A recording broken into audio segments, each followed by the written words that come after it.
আসসালামু আলাইকুম। এইচএসসি 26 বাংলা দ্বিতীয় পত্র সম্পূর্ণ ব্যাকরণ মাত্র 2 ঘন্টায় তোমাদের রাহাত ভাইয়া আর তোমাদের জাদিদ ভাইয়া আমরা দুইজন মিলে বাংলা দ্বিতীয় পত্র 2 ঘন্টায় শেষ করে দিব।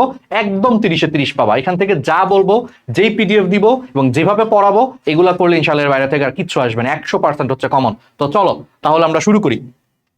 এর মধ্যে আমি উচ্চারণের নিয়ম এমন জিনিস পড়াবো, বাংলা উচ্চারণের নিয়ম এমন ভাবে এইচএসসি 26 তোমাদেরকে পড়াবো, মাত্র 10 মিনিটের মধ্যে বাংলা উচ্চারণের নিয়ম অথবা উচ্চারণের সবকিছু তোমার খতম হয়ে যাবে। তো চলো মাত্র 10 মিনিটে বাংলা উচ্চারণের নিয়ম একদম আমরা বস হয়ে যাই। আসো। তো প্রথমেই খেয়াল করো, এখান থেকে মূলত কোশ্চেন আসবে দুই ধরনের।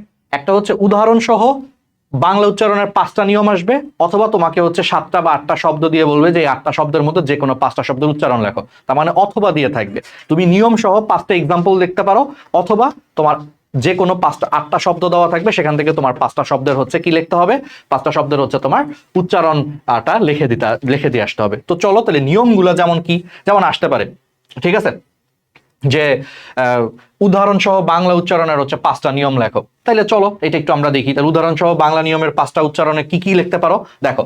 শব্দের আদ্য অ এরপর ইকার থাকলে অ এর উচ্চারণ ও এর মতো হয়। আদ্য শব্দের মানে আগে, অর্থাৎ শব্দের প্রথমে যদি কোনো অ থাকে, সেই অ এর পরে যদি ইকার থাকে, তাহলে সেই অর উচ্চারণটা অনেকটা ওর মতো হয়। যেমন দেখো অভিধান, দেখো শব্দের একদম প্রথমে অ আছে, এটার উচ্চারণটা কি? অভিধান। অভিধান দেখো ওর মতো হয়ে গেছে, কারণ অর পর হ্রস্ব ইকার আছে, অর উচ্চারণটা ওর মতো হয়ে গেছে, এটার উচ্চারণ হবে অভিধান। আর উচ্চারণে আরেকটা জিনিস একটু খেয়াল রাখবা, অভিধান এই যে একদম ছেড়ে দিলে, শ্বাস আমরা যেখানে ছেড়ে দেই সেখানে একটা হসন্ত চিহ্ন দিতে হয়। অভিধান, দেখো ধান ছেড়ে দিছি, দেখো এই ধান নয়ের নিচে একটা হসন্ত। সেম ভাবে দেখো ছবি, দেখো শব্দের প্রথমে ছ সাথে কি একটা মনে মনে অ আছে না? বাংলা ভাষায় যে কোনো শব্দের সাথেই মনে মনে একটা অ থাকে। ছবি, ছ যোগ অ, ছ উচ্চারণটা চিন্তা করো, ছবি ছ যোগ অ, ছ, তাই না? তাহলে এই যে এখানেও একটা অ আছে, এই যে শব্দের একদম প্রথমে অ আছে, এটাকে বলে আদ্য অ। তাহলে দেখো সে আদ্য অর পর রস্বীকার আছে, উচ্চারণটা হয়ে যায় ছবি। ছবি দেখো ছবি, এই যে উচ্চারণটা এটাই তোমার লিখতে হবে, ছবি, ঠিক আছে। অন্ত অ, অন্ত শব্দের মানে শেষে, অর্থাৎ কোনো অ যদি একদম শেষে থাকে, সেই অন্ত অ শব্দের শেষে থাকলে এবং তার আগে যদি অনুস্বার থাকে বা বিসর্গ থাকে, তাহলে সেই অর উচ্চারণটাও তোমার কিসের মতো হয়? ওর মতো তোমার হয়ে যায়। যেমন অংশ, দেখো শব্দের লাস্টে স, তালব্য স্বর সাথে কিন্তু একটা অ আছে, উচ্চারণ চিন্তা করো, তালব্য স যোগ অ, অংশ, তাহলে লাস্টে কিন্তু একটা অ আছে, তাহলে এইটাকেই বলে অন্ত অ। তাহলে দেখো সেই অন্ত অর আগে অনুস্বার আছে, তাহলে এই অন্ত অটা ওকারের মতো উচ্চারণ হবে, অংশ, অংশ। আর এই যে অং, এখানে শ্বাসটা ছেড়ে দিচ্ছে, এই জন্য একটা হসন্ত হবে, উম হবে, অংশ, ঠিক আছে, উচ্চারণটা এরকম হবে। দুঃখ, দেখো লাস্টের খ সাথে একটা অ আছে, এটা অন্ত অ, তার আগে দেখো বিসর্গ আছে, তাইলে এই অটা ওকারের মতো উচ্চারণ হবে, দুঃখ। আর দুঃখ ক, এই যে এখানে শ্বাস ছেড়ে দিচ্ছে, উচ্চারণের নিয়মে কর নিচে একটা হসন্ত দিতে হবে, দুঃখ, ঠিক আছে। তারপরে আদ্য অ এর পর যুক্ত খ থাকলে, ঠিক আছে, সেই অ এর উচ্চারণ সাধারণত ওর মতো হয়। যেমন এই যে দক্ষ, দর সাথে একটা অ আছে শব্দের প্রথমে, এটাকে বলে আদ্য, আদ্য মানে প্রথমে। তাহলে এরপরে দেখো যুক্ত খ থাকলে আদ্য অটা ওকারের মতো হয়, দক্ষ। আর এই দেখো দক্ষ, এখানে শ্বাস ছেড়ে দিচ্ছি, হসন্ত হবে, দক্ষ, ঠিক আছে। লক্ষণ, তাহলে এগুলো একটু কিন্তু দেখবা, ওকে। এরপরে চলে আসো, শব্দের আদ্য ব্যঞ্জন বর্ণে ম ফলা যুক্ত হলে সেই ম অনুচ্চারিত থাকে। আদ্য মানে আগে, তাহলে শব্দের একদম আগে যদি ম ফলা থাকে, যেমন স্মরণ, স্মরণ বানানটা দেখো শব্দের একদম আগে ম আছে, তাহলে দেখো সেই উচ্চারণ করার সময় কিন্তু সেই মটা উচ্চারিত হয় না। আমরা কি কোথাও বলি সমরণ? সমরণ কিন্তু আমরা বলি না, স্মরণ বলি। এই জন্যই বলছে শব্দের আদ্য ব্যঞ্জন বর্ণে ম ফলা থাকলে সেই মর উচ্চারণ হয় না। এই জন্য দেখো স্মরণ, উচ্চারণটা এরকম হবে, স্মরণ। এই দেখো স্মরণ, শ্বাস ছেড়ে দিচ্ছি, নর নিচে হসন্ত হবে, স্মরণ ওকার হবে, র ওকার। আর স্মরণ আমি যখন শীষের মতো উচ্চারণ করব, শকে যখন শীষের মতো উচ্চারণ করব, স্মরণ শি শি, তখন এটা তালব্য স হয়, তালব্য স, আর উপরে চন্দ্রবিন্দু। শ্মশান সেম ভাবে দেখবা, শব্দের শেষে যুক্ত ব্যঞ্জন থাকলে শেষের অ সাধারণত ও রূপে উচ্চারিত, অর্থাৎ শব্দের লাস্টে যদি একটা যুক্ত ব্যঞ্জন থাকে এবং সেই যুক্ত ব্যঞ্জনের মধ্যে যদি অ উচ্চারণ থাকে, এই অটা ওর মতো উচ্চারণ হয়। যেমন দেখো বক্ষ, এই যে লেখো যুক্ত, যুক্ত খ, তাহলে যুক্ত ব্যঞ্জনের সাথে একটা অ আছে, বক্ষ শব্দের শেষে, এটা ওর মতো উচ্চারণ হবে, যে বক্ষ, এই যে খো ওকার। সেম ভাবে শক্ত, এই যুক্ত ব্যঞ্জনের সাথে ও আছে, শক্ত, এই যে ওকারের মতো উচ্চারণ হয়ে যাবে, ঠিক আছে। আর ওই যে শক্ত, শ্বাস ছেড়ে দিচ্ছি, সেখানে একটা হসন্ত হবে। তাহলে এই উচ্চারণের নিয়ম এরকম করে তুমি দেখো এটা কতবার আসছে, ঢাকা বোর্ড 25, 22, 19, 17, রাজশাহী বোর্ড 25, 24। তাহলে উদাহরণ সহ বাংলা অধ্বনি উচ্চারণের যে কোনো 5টা নিয়ম লেখার মধ্যে 2টা আমরা অলরেডি পড়ায় ফেলছি। দেখো দুইটা অলরেডি পড়ায় ফেলছি, যে দেখো আদ্য অ এর পরে যুক্ত খ থাকলে অর উচ্চারণ ও এর মতো হয়। তারপরে দেখো শব্দের আদ্য অ এর পরে, আচ্ছা এটা পড়াই নেই, শব্দের আদ্য অ এর পরে জ ফলা যুক্ত ব্যঞ্জন বর্ণ থাকলে, এটা হচ্ছে শুধু অস্বরধ্বনির উচ্চারণের 5টা নিয়ম। দেখো এটা অনেকবার আসছে। তাহলে আদ্য অ এর পরে জ ফলা যুক্ত ব্যঞ্জন বর্ণ থাকলে অ এর উচ্চারণ হচ্ছে ওর মতো হয়। যেমন গদ্য, গ সাথে একটা অ আছে, তাহলে শব্দের একদম প্রথমে, তাহলে আদ্য অ।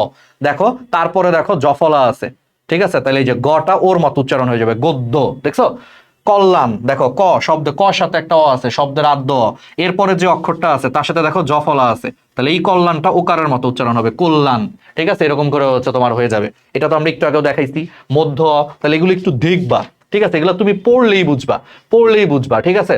এই যে এটা একটু আগে দেখাইলাম না, শব্দের শেষে যুক্ত ব্যঞ্জন থাকলে শেষের অসাধারণত রূপে উচ্চারণ হয়। তারপর একটা এক্সাম্পল দিয়ে দিবা। তাহলে উচ্চারণের যে কোনো 5টা নিয়ম, অথবা স্বরেও উচ্চারণের 5টা নিয়ম, এইগুলো যদি পড়ো তাইলেই ভাই কমন চলে আসবে। এই পিডিএফ আমরা যা দিছি এগুলো একবার করে খালি চোখ বুলে যাও। দেখো এই যে উদাহরণ সহ আদ্য উচ্চারণের 5টা নিয়ম লেখো, ঘুরে ফিরে এগুলোই আসবে, ঘুরে ফিরে এগুলোই আসবে। সো আমরা এই একদম সুন্দর করে দিয়ে দিছি, তুমি এখন পড়লেই বুঝতে পারবা, ক্রিস্টাল ক্লিয়ার।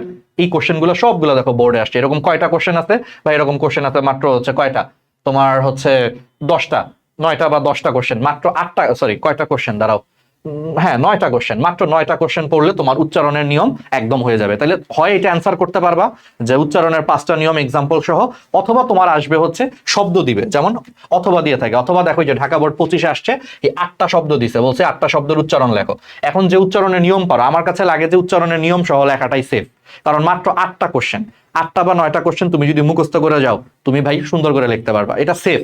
কেন সেফ? তুমি যদি এটা বাদ দিয়ে যদি যে কোনো 5টা শব্দের উচ্চারণ লেখো, সমস্যাটা কি জানো, এইগুলো কিন্তু অনেক উল্টাপাল্টা জিনিস জানো। ঐকতান কিন্তু আমরা রুলসের মধ্যে পড়ি নাই ঠিক মতো, আমরা কিন্তু স্বরেও রুলসটা জানি। ঐকতানে দেখো এই যে একটু ঝামেলা, কিন্তু কল্যাণটা পড়ছি, চর্যাপদ কিন্তু আবার রুলসের মধ্যে পড়ি না। তো দেখা যায় অনেক সময় আনকমন শব্দ দিয়ে দেয়, ইতোমধ্যে উচ্চারণগুলো কিন্তু বেশ কঠিন। যাই হোক, আমি তোমাদেরকে পিডিএফটাই দিয়ে দিছি। আমার পরামর্শ হচ্ছে, আমি এইচএসসি তে থাকতে আমি উচ্চারণ সহ 5টা নিয়ম লিখে দিতাম, এটা আমি সবসময় করতাম, বুঝছো। বাট যদি কেউ কনফিডেন্ট থাকো যে ভাই একদম সহজ সহজ দিছে, যেমন এই যে রক্ত, রক্ত তো বুঝছোই যে যুক্ত যুক্ত ব্যঞ্জনের লাস্টের অটা ওর মতো উচ্চারণ হবে, এই যে রক্ত। ঠিক আছে, এই পিডিএফটা তোমরা, এগুলা সব বইয়ের পিডিএফ, ঠিক আছে, বইয়ের পিডিএফ। আর খালি একটা জিনিস খেয়াল রাখবারে ভাই, যেখানে শ্বাস ছেড়ে দিবে সেখানে কিন্তু একটা হসন্ত হবে, এটা যাতে ভুল না হয়। তাহলে এইভাবে করে এটাও তোমরা দেখে ফেলতে পারো। এখন তো বুঝতেছোই, বাংলা উচ্চারণ ভাই, বাংলা ভাষা আমাদের মাতৃভাষা, মাতৃভাষাকে এমনি উচ্চারণ করতে হয়। তোমার যদি এখন কেউ শিখায় সন্ধ্যা উচ্চারণটা এরকম, এটা কি শিখার কিছু আছে? এটা তো এমনি জানি আমরা। তুমি উচ্চারণ করো তো সন্ধ্যা, সন্ধ্যা, এই যে দেখো সওকার হয়ে গেছে, সওকার। আর শটা কিসের মতো উচ্চারণ হচ্ছে? শীষ ধ্বনির মতো, সন্ধ্যা। তাহলে শীষ ধ্বনির মতো উচ্চারণ হলে এটা তালব্য সহ হবে উচ্চারণে। দেখো তালব্য সহকার শোন, তারপর শোন, নতে শ্বাস ছেড়ে দিচ্ছে, তাহলে একটা হসন্ত হবে, নর নিচে শোন ধা, শেষ। দেখো কিছু হইলো, এগুলাই। তাহলে এগুলা তোমরা পড়ে ফেলবা।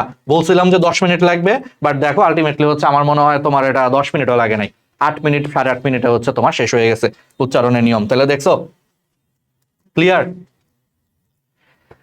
এবার প্রকৃতি ও প্রত্যয়, এটা আমরা হচ্ছে 100% হচ্ছে এখানে যা যা বলবো এটাই তোমার হচ্ছে এইচএসসি তে হচ্ছে চলে আসবে। তবে এখান থেকে একটা কথা বলে দিই, প্রকৃতি প্রত্যয় এটা 3টা কোশ্চেনের থাকে। 3টা কোশ্চেনের মধ্যে একটা থাকে হচ্ছে উপসর্গ থেকে কোশ্চেন, অথবা হচ্ছে তোমার সমাস থেকে কোশ্চেন, অথবা হচ্ছে প্রকৃতি ও প্রত্যয় থেকে কোশ্চেন। প্রকৃতি ও প্রত্যয় আগে সিলেবাসে ছিল না, আগে ছিল শুধুমাত্র উপসর্গ আর সমাস। নতুন সিলেবাসে প্রকৃতি ও প্রত্যয়টাও যুক্ত করে দিছে। এখান থেকে মূলত কোশ্চেন থাকে হচ্ছে তোমাকে প্রকৃতি প্রত্যয় নির্ণয় করতে বলে, তোমাকে প্রকৃতি এবং প্রত্যয় হচ্ছে নির্ণয় করতে বলে। ঠিক আছে, তো চলো তাহলে আমরা প্রকৃতি ও প্রত্যয় একদম সুন্দর করে হচ্ছে এক ক্লাসে হচ্ছে আমরা 10 মিনিট লাগবে এটা শেষ করতে। চলো জাস্ট আমি খালি কিছু জিনিস হচ্ছে বুঝাই, প্রকৃতি কি, প্রত্যয় কি। তাহলে আমরা জানি অর্থপূর্ণ ধ্বনি বা ধ্বনি সমষ্টিকে আমরা কি বলি? শব্দ বলি। তাহলে এই যে আমাদের যে শব্দ, সেই শব্দগুলাকে মোটামুটি হচ্ছে মানে এই শব্দগুলোর মধ্যে 2টা জিনিস আছে, মূল শব্দ আছে। যেমন তুমি যদি আমাকে বলো করা, করা, আমি ভাইয়া একটা কাজ করতে চাই, কি করতে চাও তুমি? করতে চাও, করা।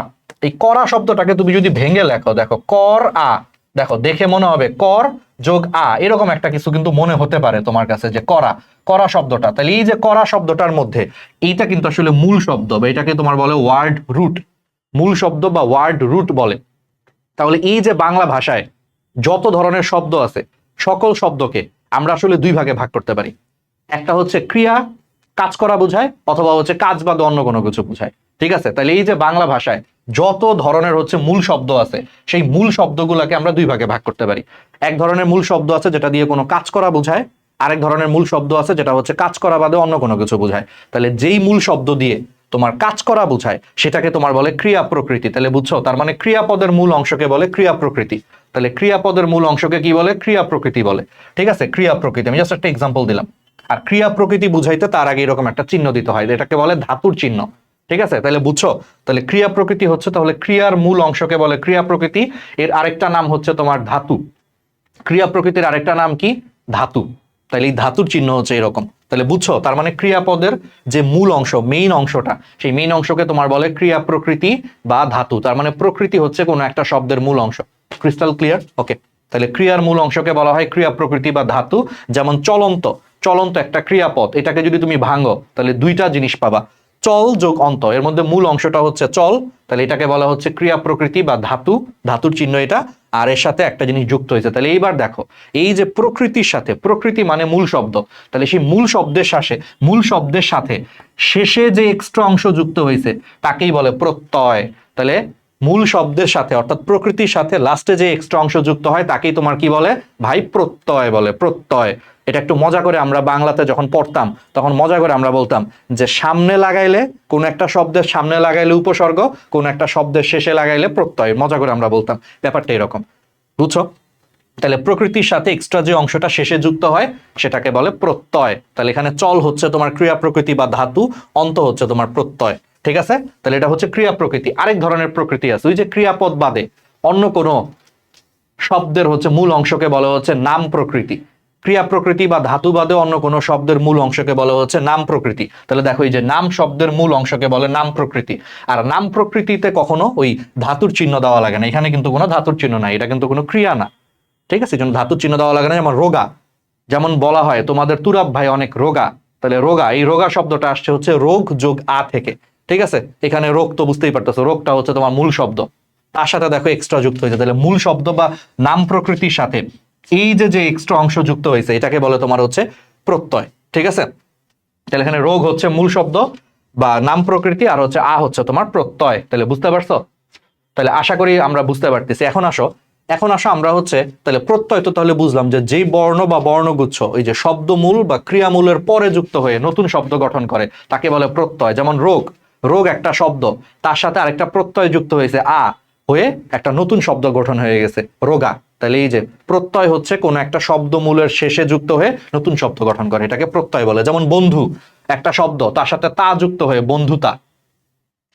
সমযুক্তি, আচ্ছা এইগুলার রুলস গুলো এটা মনে রাখবে। এখন এইগুলার কিছু রুলস আছে, প্রকৃতি প্রত্যয়ের কিছু রুলস আছে, এগুলোকে গুণ বলে, বৃদ্ধি বলে, সম্প্রসারণ বলে। এইচএসসির জন্য এখন এগুলো দরকার নাই, আমি জাস্ট বলে তো দিছি, এইচএসসির জন্য পড়াচ্ছি রে ভাই। এটা বাংলা গ্রামার, তোমাকে একাডেমিকে যদি আমি ছোটবেলায় পাইতাম আমি আরো সুন্দর করে বলতাম, অনেক কিছু বলতাম। এখন আপাতত দরকার নাই। তো এই হচ্ছে জিনিস। আর এই যে প্রকৃতির সাথে প্রত্যয় যুক্ত হয়ে এই যে নতুন যে শব্দটা গঠিত হয়, যেমন এই যে বন্ধুতা, নতুন যে শব্দ গঠিত হয় এটাকে বলে প্রত্যয়ান্ত শব্দ। তাহলে প্রকৃতির সাথে প্রত্যয় যুক্ত হয়ে নতুন যে শব্দটা গঠিত হয় এটাকে কি বলে ভাইয়া? প্রত্যয়ান্ত হচ্ছে শব্দ বলে। তাহলে এই যে বন্ধু হচ্ছে প্রকৃতি, তার সাথে প্রত্যয় যুক্ত হয়ে বন্ধুতা, প্রত্যয়ান্ত শব্দ। এবার আসো প্রত্যয় শ্রেণীবিন্যাস। তাহলে দেখো, প্রত্যয় হচ্ছে প্রধানত দুই প্রকার, একটা হচ্ছে কৃত প্রত্যয় আর একটা হচ্ছে তদ্ধিত প্রত্যয়। কৃত প্রত্যয় হচ্ছে দেখো ক্রিয়া প্রকৃতির সঙ্গে যেসব প্রত্যয় যুক্ত হয়ে নতুন শব্দ গঠন করে এগুলাকে তোমার হচ্ছে কৃত প্রত্যয় বলে। অর্থাৎ এই যে ক্রিয়া প্রকৃতির সাথে তাহলে যেই প্রত্যয় যুক্ত হয় হয়ে নতুন শব্দ তৈরি করে ওই প্রত্যয়গুলোর বলে হচ্ছে কৃত প্রত্যয়। যেমন দেখো এই যে কাত, এটা হচ্ছে ক্রিয়া প্রকৃতি বা ধাতু, এর সাথে দেখো না প্রত্যয় যুক্ত হয়ে কান্না শব্দটা তৈরি হয়েছে। তাহলে এই যে ক্রিয়া প্রকৃতির সাথে যে প্রত্যয় যুক্ত হয়েছে এটাকে বলে কৃত প্রত্যয়। ঠিক আছে, এখন আসো এই কৃত প্রত্যয়কে আমরা আবার দুই ভাগে ভাগ করতে পারি। একটা হচ্ছে সংস্কৃত কৃত প্রত্যয়, এটা হচ্ছে সংস্কৃত থেকে আসছে, আর এটা হচ্ছে খাঁটি বাংলা কৃত প্রত্যয়, যেটা হচ্ছে সংস্কৃত বাদে হচ্ছে অন্য শব্দগুলা থেকে হচ্ছে আসছে বাংলা কৃত প্রত্যয়। ঠিক আছে, আর এই যে কৃত প্রত্যয় যোগে এই যে শব্দটা তৈরি হয় সেই শব্দকে তোমার বলা হয় কৃদন্ত শব্দ। যেমন দেখো এই যে কাদ, কাদের সাথে না প্রত্যয় যুক্ত হয়ে এই যে নতুন আরেকটা শব্দ তৈরি হলো এটাকে বলে কৃদন্ত শব্দ। তাহলে কৃত প্রত্যয় যোগে যে নতুন শব্দ তৈরি হয় এটাকে বলে কৃদন্ত শব্দ। তাহলে কৃত প্রত্যয় দুই প্রকার, একটা হচ্ছে সংস্কৃত কৃত প্রত্যয় আর একটা হচ্ছে তোমার বাংলা কৃত প্রত্যয়। ঠিক আছে, এগুলো একটু এক্সাম্পল গুলো দেখবা, এগুলো তো পড়ানোর আসলে কিছু নাই। যেমন ফল যোগ অন, ফলন, এখানে ফলন হচ্ছে কৃত প্রত্যয়, এটা হচ্ছে ক্রিয়া প্রকৃতি, এটা হচ্ছে কৃদন্ত শব্দ। ঘির যোগ আও, গির হচ্ছে তোমার ক্রিয়া প্রকৃতি বা ধাতু, আও হচ্ছে কৃত প্রত্যয়, ঘেরাও হচ্ছে তোমার কৃদন্ত শব্দ। ঠিক আছে, এবার আসো তদ্ধিত প্রত্যয়। তাহলে নাম প্রকৃতির সঙ্গে যেসব প্রত্যয় যুক্ত হয়ে নতুন শব্দ গঠন করে এইগুলারে কি বলে? তদ্ধিত প্রত্যয় বলে। ঠিক আছে, তাহলে তদ্ধিত প্রত্যয় যেমন হাত যোগ আ, হাতা। হাত হচ্ছে একটা কি নাম প্রকৃতি, তার সাথে দেখা হয়েছে আ প্রত্যয় যুক্ত হয়ে নতুন আর একটা শব্দ তৈরি হয়েছে, তাহলে এই আ প্রত্যয়টাকে তোমার বলা হচ্ছে নাম নাম প্রত্যয়, বা এটাকে এটার আরেকটা নাম হচ্ছে তদ্ধিত প্রত্যয়। ঠিক আছে, তাহলে সোজা কথা ক্রিয়া প্রত্যয়কে একটা হচ্ছে ক্রিয়া প্রত্যয় আর একটা হচ্ছে তদ্ধিত প্রত্যয়। তাহলে নাম প্রকৃতির সাথে যে প্রত্যয় যুক্ত হয় সেটাকে বলে তদ্ধিত প্রত্যয়, আর ক্রিয়া প্রকৃতির সাথে যে প্রত্যয় যুক্ত হয় সেটাকে বলা হচ্ছে কৃত প্রত্যয়। ঠিক আছে, আচ্ছা এখন এই তদ্ধিত প্রত্যয় যুক্ত হয়ে যেই শব্দ তৈরি হয় সেই শব্দগুলোকে বলে তদ্ধিতান্ত শব্দ। যেমন এই যে এটা একটা তদ্ধিত প্রত্যয় যেটা নাম প্রকৃতির সাথে যুক্ত হয়ে একটা নতুন শব্দ তৈরি করছে, তাহলে এখানে হাতা, হাতা হচ্ছে তদ্ধিতান্ত হচ্ছে তোমার শব্দ। ঠিক আছে, তাহলে বাংলা ভাষায় তিন ধরনের হচ্ছে তোমার তদ্ধিত প্রত্যয়ের ব্যবহার আছে। একটা হচ্ছে সংস্কৃত তদ্ধিত প্রত্যয়, এক্সাম্পল গুলো একটু পড়বা, যেমন মধুর যোগ জ, মাধুর্য। ঠিক আছে, তারপরে পুষ্প যোগ ইত, পুষ্পিত, দীপ যোগ আয়ন, দ্বৈপায়ন। ঠিক আছে, এবং এখানেই যে মাঝে মাঝে দেখবা যে ভাই মধুরের সাথে জ যুক্ত হয়ে মধুরটা মাধুর হয়ে গেছে, মাধুর এই মটা অর্থাৎ ময়ের সাথে এখানে সরেও ছিল, সেই সরেওটা এখানে সরেয়া হয়ে গেছে। এগুলার কিছু রুলস আছে, এগুলাকে বলা হচ্ছে প্রত্যয়ের হচ্ছে গুণ বৃদ্ধি, এরকম বেশ কিছু রুলস আছে, এই রুলস এর আন্ডারে হচ্ছে হয়েছে। এইচএসসি এর জন্য এগুলো লাগবে না, বাট আমি এগুলো বললাম আর কি। ঠিক আছে, ওকে, সাধু যোক্তা, সাধুতা, এগুলো একটু মুখস্থ রাখবা। তারপরে বাংলা তদ্ধিত প্রত্যয়, তো বুঝতেই পারতেছো সংস্কৃত শব্দ আর হচ্ছে বিদেশি শব্দ এই দুইটার বাইরে বাংলা ভাষায় যে প্রত্যয়গুলো ব্যবহৃত হয় এগুলোকে বলা হচ্ছে বাংলা তদ্ধিত প্রত্যয়। যেমন ঢাকা যোগ আই, ঢাকাই, রকম যোগ আরি, রকমারি, প্যাচ যোগ আনো, পেঁচানো, ঘর যোগ আমি, ঘরামি, একবার করে হচ্ছে পড়বা। ঠিক আছে, আর বিদেশি তদ্ধিত প্রত্যয় তো তুমি বুঝতেছো, যে বিদেশি প্রত্যয় যুক্ত হয়ে নতুন শব্দ তৈরি হলে এগুলোকে বলে বিদেশি তদ্ধিত প্রত্যয়। যেমন বাড়ি যোগ ওয়ালা, এই ওয়ালা কিন্তু আসলে বাংলা শব্দ থেকে আসে না, এটা কিন্তু হিন্দি বা উর্দু থেকে আসছে। ঠিক আছে, বাড়িওয়ালা। দাদা যোগ গিরি, দাদাগিরি, মুসাফির যোগ খানা, মুসাফির খানা, বোমা যোগ বাজি, বোমাবাজি। তাহলে এই জিনিসগুলো হচ্ছে তোমার বিদেশি তদ্ধিত প্রত্যয়। ঠিক আছে, তাহলে প্রত্যয়কে দেখো আমরা আরেকবার বলি, দুই ভাগে হচ্ছে আমরা ভাগ করতে পারতেছি, একটা হচ্ছে কৃত প্রত্যয় আর একটা হচ্ছে তোমার তদ্ধিত প্রত্যয়। কৃত প্রত্যয়কে আমরা দুই ভাগে ভাগ করি, সংস্কৃত কৃত প্রত্যয়, বাংলা কৃত প্রত্যয়। ঠিক আছে, আচ্ছা আর ওইদিকে হচ্ছে তোমার তদ্ধিত প্রত্যয়কে আমরা হচ্ছে তিন ভাগে হচ্ছে তোমার ভাগ করতে পারতেছি। ক্লিয়ার? সংস্কৃত তদ্ধিত, বাংলা তদ্ধিত, বিদেশি তদ্ধিত। ঠিক আছে, তাহলে এইবার আসো পরীক্ষায় আসলে কি আসবে। এতক্ষণ তো বেসিক জিনিস বললাম, পরীক্ষায় আসবে অ্যাকচুয়ালি তোমাকে দেখো এই যে অনেকগুলা শব্দ দিবে, পাঁচটা ছয়টা বা আটটা শব্দ দিবে, আটটা শব্দ দিয়ে বলবে যে প্রকৃতি এবং প্রত্যয়ের নাম উল্লেখ পূর্বক তুমি হচ্ছে নির্ণয় করো, প্রকৃতি প্রত্যয় নির্ণয় করো। যেমন ব্যাপারটা হচ্ছে এরকম, তোমাকে শব্দটা দিবে হচ্ছে বাদলা, তোমার তাহলে লিখতে হবে এখানে প্রকৃতি হচ্ছে বাদল আর প্রত্যয় হচ্ছে আ, বাদল যোগ আ, বাদলা। আর বাদলা তো বুঝতেই পারতেছো, বাদল কিন্তু কোনো ক্রিয়া বুঝায় না, বাদল মানে বৃষ্টি, বৃষ্টি দিয়ে কি কোনো ক্রিয়া বুঝায়? ক্রিয়া বুঝায় না, এটা একটা নাম, তার মানে এটা আসলে নাম প্রত্যয় যুক্ত হয়েছে এখানে, অর্থাৎ তদ্ধিত প্রত্যয়। কথাটা কি বুঝছো? যেমন মোরক, মূর যোগ অক, মোরক। এখানে মূর, মূর মানে কোনো কিছুকে মোড়ানো, ওই যে মাথা মোড়ানো বা কোনো কিছু, তাহলে মূর হচ্ছে কাজ করা বোঝায়, তাহলে এটা ক্রিয়া প্রকৃতি। তাহলে ক্রিয়া প্রকৃতির সাথে প্রত্যয় যুক্ত হয়েছে মানে এটা কৃত প্রত্যয়। এই যে এগুলাই তোমার লিখতে হবে। তাহলে বুঝছো, পরীক্ষায় থাকবে এগুলো দেওয়া থাকবে, তোমার এগুলাকে ভেঙে কোনটা প্রকৃতি কোনটা প্রত্যয় সেটা আলাদা করতে হবে, আর জিনিসটা আসলে কোন প্রত্যয় যুক্ত হয়েছে, এটা কি তদ্ধিত প্রত্যয় নাকি কৃত প্রত্যয় সেটাও এরকম লিখতে হবে। এটাই হচ্ছে বোর্ডের কোশ্চেন। আমি এগুলা সবচেয়ে ইম্পর্টেন্ট কোশ্চেন গুলো দিয়ে দিচ্ছি, একটু জাস্ট একবার করে ভালো মতো হচ্ছে পড়বা, এগুলো তো বুঝানোর আর কিছু নাই রে ভাই। তোমার কেন আমি পড়াবো? কাঠুরিয়া, কাঠ যোগ উড়িয়া, একবার করে দেখলে তুমি এমনি পারবা। কাঠুরিয়া শব্দটা তৈরি হয়েছে কাঠ যোগ উড়িয়া, এখানে কাঠ হচ্ছে নাম বোঝায়, কাঠ তো কাজ না, তাহলে এটা নাম প্রকৃতি, তার সাথে উড়িয়া যুক্ত হয়েছে, তাহলে এটা তদ্ধিত প্রত্যয়। আসলে দেখছো, সিম্পল। ক্রিয়ার সাথে যুক্ত হলে কৃত প্রত্যয় হবে, নাম শব্দের সাথে যুক্ত হলে এটা তদ্ধিত প্রত্যয় হবে। ব্যাস, এগুলা একটু সুন্দর করে হচ্ছে দেখবা। ওকে, ব্যাকরণিক শব্দ শ্রেণী। এবার আসো আরেকটা ইম্পর্টেন্ট জিনিস, ব্যাকরণিক শব্দ শ্রেণী থেকে তোমাকে দুই ধরনের কোশ্চেন করতে পারে। এটা 15 মিনিট আমরা শেষ করব, একদম যা পড়াবো ইনশাল্লাহ এইচএসসি 26 27 এর বাইরে থেকে কিছু আসবে না। এই ব্যাকরণিক শব্দ শ্রেণীতে তোমাকে যা যা পড়াবো ইনশাল্লাহ সেখান থেকে হচ্ছে আসবে। এখান থেকে প্রথমে আগে বলে রাখি দুই ধরনের কোশ্চেন আসে অথবা দিয়ে। একটা হচ্ছে তোমাকে বলতে পারে যে বিশেষ্যের প্রকারভেদ উদাহরণ সহ লেখো, বা 5টা বিশেষ্যের প্রকারভেদ উদাহরণ সহ লেখো। বা তোমাকে বলতে পারে যে ক্রিয়া বিশেষণ, ক্রিয়া বিশেষণ সংজ্ঞা এবং হচ্ছে ক্রিয়া বিশেষণের উদাহরণ সহ বিভিন্ন প্রকার ক্রিয়া বিশেষণ আলোচনা করো, এরকম টাইপের একটা কোশ্চেন হয়। অথবা তোমাকে 6টা 7টা বা 8টা হচ্ছে বাক্য দিয়ে সেই বাক্যের কয়েকটা শব্দের নিচে আন্ডারলাইন করে দেয়, শব্দের নিচে আন্ডারলাইন করে বলে যে এটা কোন ধরনের শব্দ, পাশে তোমাকে উল্লেখ করে এটা কি ক্রিয়া, এটা কি ক্রিয়া বিশেষণ, এটা কি বিশেষ্য, এটা কি বিশেষণ, এটা কি আবেগ শব্দ, এটা কি হচ্ছে অনুসর্গ, এটা কি যোজক, এগুলো তোমাকে বের করতে হবে। তাহলে বুঝছো প্রশ্নটা দুই ভাবে আসতে পারে। একটা হচ্ছে তোমার কোন একটা ব্যাকরণিক শব্দ শ্রেণী যেমন বিশেষ্য, বিশেষণ, সর্বনাম এগুলোর প্রকারভেদ লেখো, এরকম প্রশ্ন আসতে পারে উদাহরণ সহ। অথবা তোমাকে 8টা শব্দ, 8টা হচ্ছে তোমাকে বাক্য দিবে, 8টা বাক্যের 8টা শব্দের নিচে দাগ থাকবে, বলবে যে এগুলার কোনটা কোন ধরনের ব্যাকরণিক শব্দ শ্রেণী, কোনটা কোনটা হচ্ছে ক্রিয়া, কোনটা হচ্ছে সর্বনাম, কোনটা হচ্ছে বিশেষ্য, এগুলা শনাক্ত করো। বুঝছো 2 ধরনের কোশ্চেন আসতে পারে, তুমি এখন যেটা অ্যান্সার করো। আচ্ছা তাহলে প্রথমে আসো হচ্ছে দেখো এই যে কোশ্চেন গুলা দেখো, ব্যাকরণিক শব্দ শ্রেণী বলতে কি বুঝো, কত প্রকার ও কি কি বলতে না, একটা এরকম টাইপ আসবে এরকম। তাহলে দেখো প্রথমে তাহলে শব্দের ব্যাকরণগত অবস্থান অনুসারে, তাহলে শব্দের ব্যাকরণগত অবস্থান অনুসারে আমরা তাদের বিভাজনকে হচ্ছে ব্যাকরণিক হচ্ছে তোমার শব্দ শ্রেণী হচ্ছে বলে, ঠিক আছে। তাহলে ব্যাকরণিক অবস্থান অনুসারে শব্দকে হচ্ছে তোমার 8 ভাগে হচ্ছে ভাগ করা যায়, ওই যে ইংলিশের মতোই। ইংলিশে যেমন পার্টস অফ স্পিচ হচ্ছে 8 প্রকার, বাংলা তো এখন এই ব্যাকরণিক শব্দ অবস্থান অনুসারে শব্দকে 8 ভাগে ভাগ করা যায়। বিশেষ্য মানে noun, pronoun, adjective, verb, adverb ওইরকম আর কি। তাহলে বিশেষ্য, সর্বনাম, বিশেষণ, ক্রিয়া, ক্রিয়া বিশেষণ মানে হচ্ছে অ্যাডভার্ব, যোজক হচ্ছে কনজাংশন, ইংলিশের কনজাংশনকে বাংলায় বলে যোজক, প্রিপোজিশন, প্রিপোজিশনকে বাংলায় বলে হচ্ছে অনুসর্গ, আর ওই যে ইন্টারজেকশনকে বাংলায় বলা হচ্ছে আবেগ শব্দ, ঠিক আছে। ওকে তাহলে এরকম 8 প্রকার। তাহলে এর মধ্যে চলো একটু আমরা একটু দেখি, তাহলে এক্সাম্পল গুলা কি আমরা লিখতে পারবো না, এটা কি লেখাটা কি খুব কঠিন কিছু, তো দুনিয়ার সবচেয়ে সহজ কাজ। দেখো তো বিশেষ্য, বিশেষ্য কি নাম শব্দগুলা, তাই না। তাহলে ব্যক্তি, জাতি, সমষ্টি, বস্তু, স্থান, হাবি জাবি সবকিছুর নামকে হচ্ছে বিশেষ্য বলে, ঠিক আছে। এক্সাম্পল তুমি নিয়ে পারবা। সর্বনাম কি নামের পরিবর্তে যেই শব্দ বসে, অর্থাৎ প্রোনাউন, ইংলিশে প্রোনাউন, বাংলায় হচ্ছে সর্বনাম। তাহলে বিশেষ্যের বদলে যেই শব্দ বসে এটাকে সর্বনাম বলে, যেমন আমি, তুমি, সে, তার, এগুলা। বিশেষণ তো বুঝতেছই, বিশেষণ হচ্ছে অ্যাডজেক্টিভ, অ্যাডজেক্টিভের কাজ কি বিশেষ্য ও সর্বনামের দোষ, গুণ, অবস্থা, সংখ্যা, পরিমাণ এগুলা নির্দেশ করে, এগুলাকে বলা হচ্ছে বিশেষণ। যেমন খারাপ, ভালো, প্রথম, এগুলো হচ্ছে ব্যাপার। তারপরে ক্রিয়া, ক্রিয়া হচ্ছে যেই শব্দ দ্বারা হচ্ছে কাজ করা বোঝায়, ভার্ব, ভার্ব মানে কি কাজ করা বোঝায়, যেমন বলা, কাদা, ঘুমানো, এগুলো সব কাজ। তারপরে চলে আসে হচ্ছে ক্রিয়া বিশেষণ মানে অ্যাডভার্ব। বলো ইংলিশে অ্যাডভার্ব কি করে, ইংলিশে অ্যাডভার্ব হচ্ছে তোমার ভার্বকে হচ্ছে মডিফাই করে, তাহলে বাংলাতেও সেম। এই শব্দগুলো হচ্ছে ক্রিয়াকে বিশেষণ করে, এই জন্য নাম দিয়েছে ক্রিয়া বিশেষণ। ক্রিয়াপদকে বিশেষণ করে, এই জন্য এগুলোকে বলতে ক্রিয়া বিশেষণ। যেমন দ্রুত হাঁটছে, কেমনে হাঁটছে, হাঁটা হচ্ছে একটা ক্রিয়া, কেমনে হাঁটছে, দ্রুত হাঁটছে, তাহলে দ্রুত শব্দটা ক্রিয়াকে বিশেষিত করতেছে, এই জন্য দ্রুত হচ্ছে ক্রিয়া বিশেষণ।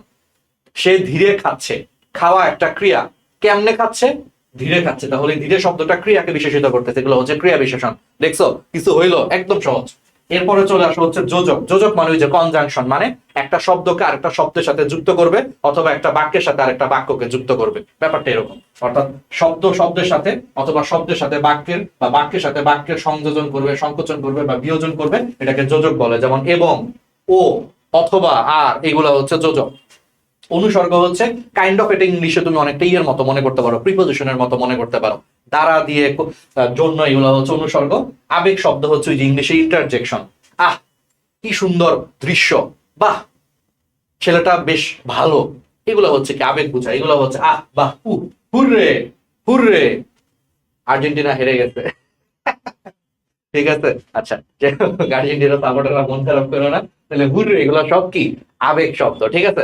ওকে তাহলে এবার চলে আসো, তাহলে এবার আসো হচ্ছে আমরা এখানে বিশেষ্য কাকে বলে সেটার কিছু এক্সাম্পল তোমার এখানে দেওয়া আছে, তো আমরা একটু দেখি বিশেষ্য কাকে বলে সেটা একটু দেখি, বড় করে তোমাদের একটু জাস্ট হালকা করে দেখাই। তাহলে বিশেষ্য তো বুঝছোই ভাই, বিশেষ্যকে ফার্স্টে 2 ভাগে ভাগ করা যায়। দেখো একটা হচ্ছে সংজ্ঞা বা নামবাচক বিশেষ্য, ঠিক আছে, এটা দিয়ে হচ্ছে ব্যক্তি, স্থান, দেশ, পত্রিকা এগুলার হচ্ছে নাম বোঝায়, একবার রিডিং দিবা। আর একটা হচ্ছে সাধারণ বা জাতিবাচক বিশেষ্য, মানে ওই যে কমন নাউন, ঠিক আছে, যে জাতির নাম বোঝায়, যেমন নদী, পর্বত, গাছ, পাখি, এগুলো হচ্ছে সাধারণ নাম। দুনিয়াতে যত নদী আছে সকল নদীরই সাধারণ নাম হচ্ছে নদী, নদী বলি আমরা এটারে। দুনিয়াতে যত পাখি আছে সবগুলাকে আমরা সাধারণ অর্থে পাখি বলি। কাকও একটা পাখি, কোকিলও একটা পাখি, তাহলে পাখি, পর্বত, গাছ, নদী এগুলো হচ্ছে একটা জাতিকে বোঝাচ্ছে, এগুলো এই জন্য এগুলোকে বলে সাধারণ বাচক বা জাতিবাচক বিশেষ্য। তাহলে এগুলো একটু একবার করে দেখবা, এগুলো তুমি ইংলিশের সাথে মিল আছে, দেখলেই তুমি পারবা রে ভাই বিশেষ্যের প্রকারভেদ, ঠিক আছে। এরপরে চলে আসা হচ্ছে বিশেষণ কাকে বলে, এগুলো পরীক্ষায় আসে, এটা যেমন এখানে যা যা দেখাচ্ছি, যা যা পিডিএফ এ যা আছে সবগুলো কোনো না কোনো আসছে, ঠিক আছে, সবগুলো কোনো, এটা ময়মনসিংহ বোর্ডে আসছিল। এবার এবার যেটা দেখাচ্ছি এটাও ময়মনসিংহ বোর্ডে 22 সালে আসছিল। বিশেষণ কাকে বলে, উদাহরণ সহ বিশেষণের শ্রেণী বিভাগ আলোচনা করো। তো এটাও তোমরা খুব সিম্পল, বিশেষণকে হচ্ছে আমরা প্রথমে হচ্ছে দুই ভাগে হচ্ছে ভাগ করতে পারি, ঠিক আছে?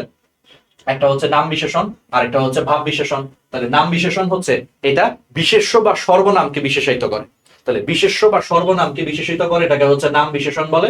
আর ভাব বিশেষণ হচ্ছে এটা অপর কোনো বিশেষণকে বিশেষিত করে, এটাকে বলা হচ্ছে ভাব বিশেষণ। যেমন একটা ভাব বিশেষণের এক্সাম্পল দিই, তাহলে তুমি খুব সহজেই বুঝবা। যেমন তিনি খুব ভালো মানুষ, এখানে দেখো তিনি মানুষ হচ্ছে এখানে কি একটা হচ্ছে বিশেষ্য, তাহলে কেমন মানুষ, ভালো মানুষ, তাহলে ভালো শব্দটা বিশেষ্যকে বিশেষিত করতেছে, তাহলে ভালো হচ্ছে একটা বিশেষণ, কারণ ভালো শব্দটা মানুষকে বিশেষিত করতেছে, তাহলে ভালো একটা বিশেষণ। কিন্তু কেমন ভালো, খুব ভালো, তাহলে এই খুব শব্দটা আবার ভালোকে বিশেষিত করতেছে, তার মানে এটা একটা বিশেষণ, তারে বিশেষিত করতেছে হচ্ছে আবার খুব শব্দটা, তিনি খুব ভালো মানুষ।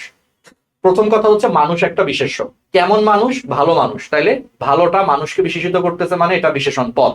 কিন্তু দেখো কেমন ভালো আবার খুব ভালো, তাহলে এই খুব শব্দটা এই ভালোকে বিশেষিত করতেছে, এই জন্য এটাকে বলে বিশেষণের বিশেষণ বা ভাব বিশেষণ, বুঝছো? যেমন রহিম কাজে ভীষণ অলস, ঠিক আছে? এখানে অলসকে রহিম, তাহলে অলস হচ্ছে রহিমকে বিশেষিত করতেছে, তাহলে অলস হচ্ছে বিশেষণ। কেমন অলস, ভীষণ অলস, এই ভীষণ শব্দটা অলসকে বিশেষিত করতেছে, তাহলে বিশেষণকে বিশেষিত করতেছে, তাহলে ভাব বিশেষণ। আর যদি সরাসরি সেটা সর্বনাম বা বিশেষ্যকে বিশেষিত করে, এটাকে নাম বিশেষণ বলে, এটা এমনি সহজ। যেমন এখানে অলস হচ্ছে নাম বিশেষণ, ভালো হচ্ছে নাম বিশেষণ, ঠিক আছে? ওকে, তাহলে এগুলো একটু দেখবা, এগুলো একটু দেখবা। উদাহরণ সহ হচ্ছে তোমার সর্বনাম পদের শ্রেণী বিভাগ আলোচনা করে, এটা অনেকবার আসছে, দেখছো এটা অনেকবার আসছে। তাহলে এটা কেমনে কি করবা, একদম সিম্পল, এটা ইংলিশের মতো। ব্যক্তিবাচক সর্বনাম বলতো, এটা হচ্ছে ব্যক্তিরে বোঝায়, যেমন আমি তুমি সে। তারপরে চলে আসো আত্মবাচক সর্বনাম, আত্ম মানে নিজে, নিজেরে বোঝাচ্ছে, যেমন স্বয়ং, নিজে নিজে, আপনা আপনি, ঠিক আছে? আচ্ছা, নিজে নিজে বা স্বয়ং। নির্দেশক সর্বনাম কোনো কিছুকে নির্দেশ করতে ব্যবহৃত হয়, যেমন এ, ওই, ওইগুলা, ওইটা। তারপরে হচ্ছে অনির্দিষ্ট সর্বনাম, অনির্দিষ্ট, অনির্দিষ্ট করে বোঝায়, কোথাও, কোথায় কি কেউ আছো বা কেউ আছো, কেউ, কেউ অনির্দিষ্ট করে, কাউকে নির্দিষ্ট করে বোঝাচ্ছি না, অনির্দিষ্ট আহ সর্বনাম। তারপরে প্রশ্নবাচক সর্বনাম, প্রশ্ন করতে ব্যবহৃত হয়, যে কে, ওইখানে কে, তাহলে এটা প্রশ্নবাচক। তারপরে হচ্ছে সংযোগবাচক সর্বনাম, তারপরে সাপেক্ষ সর্বনাম, সাপেক্ষ, যেমন হচ্ছে যেমন কর্ম তেমন ফল, তাহলে যেমন তেমন, এটা হচ্ছে সাপেক্ষ বাচক হচ্ছে তোমার সর্বনাম। তারপরে হচ্ছে পারস্পরিক সর্বনাম, ওই যে পরস্পর, নিজেরা নিজেরা, ঠিক আছে? এগুলো হচ্ছে পারস্পরিক সর্বনাম, ঠিক আছে? এগুলো ইংলিশের সাথে মিল আছে, একটু একবার করে দেখবা। ক্রিয়া, ক্রিয়া তো বুঝছোই, ক্রিয়াকে ফার্স্ট আমরা দুই ভাগে ভাগ করতে পারি, ক্রিয়াপদ শ্রেণী বিভাগ একটু একবার করে বলে দিই, পরীক্ষা এগুলো আসে। ক্রিয়াপদকে ফার্স্ট আমরা দুই ভাগে ভাগ করতে পারি, এটা হচ্ছে ভাব প্রকাশের সম্পূর্ণতার উপর ভিত্তি করে ক্রিয়াকে দুই ভাগে ভাগ করা যায়। একটা হচ্ছে সমাপিকা ক্রিয়া আর একটা হচ্ছে অসমাপিকা ক্রিয়া। সমাপিকা শব্দের মানে হচ্ছে যেই ক্রিয়া দ্বারা বাক্যের ভাব সম্পূর্ণ প্রকাশ হয় তাকে সমাপিকা ক্রিয়া বলে। যেমন ছেলেরা বল খেলছে, বল এই খেলছে দিয়ে একদম কিন্তু সম্পূর্ণ অর্থ প্রকাশ করতেছে, এই জন্য এটাকে বলে সমাপিকা ক্রিয়া। আর অসমাপিকা ক্রিয়া তো বুঝতেছই, যেখানে মনের ভাব সম্পূর্ণ প্রকাশ পায় না, যেই ক্রিয়াপদ দিয়ে মনের ভাব সম্পূর্ণ প্রকাশ পায় না তাকে অসমাপিকা হচ্ছে তোমার ক্রিয়া বলে। যেমন আমি ভাত খেয়ে, থেমে গেলাম, তুমি বলবা যে ভাই তারপরে কি, আপনি ভাত খেয়ে তারপর কি করবেন, তাহলে দেখছো যে আমি ভাত খেয়ে সম্পূর্ণ অর্থ কিন্তু প্রকাশ পায়নি, তোমার মনে হচ্ছে বাক্যটা অসম্পূর্ণ, তাহলে এখানে খেয়ে এটা হচ্ছে অসমাপিকা ক্রিয়া, বুঝছো?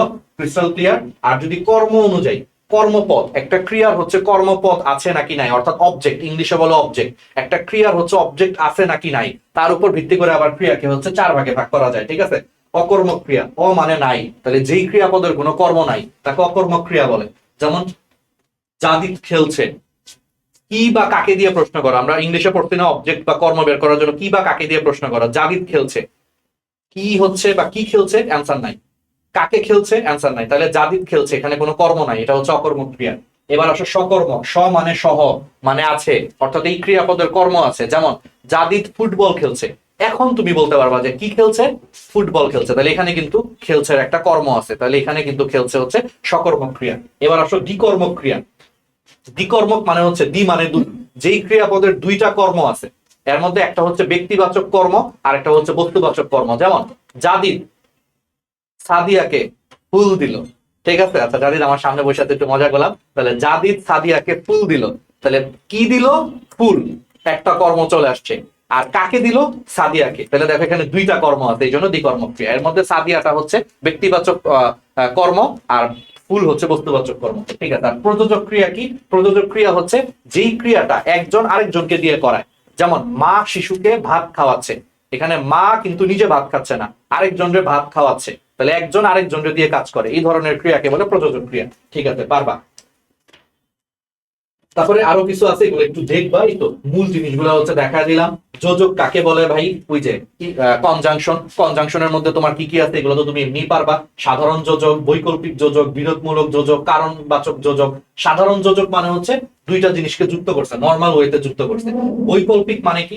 বৈকল্পিক মানে বিকল্প বোঝাচ্ছে, তিনি হয় বাসে না হয় ট্রেনে যাবেন। তাহলে এই যে হয় বাসে না হয় ট্রেনে, অর্থাৎ দুইটার যে কোনো একটা বিকল্প বোঝাচ্ছে, এটা হচ্ছে বৈকল্পিক যোজক। বিরোধমূলক যোজক কি?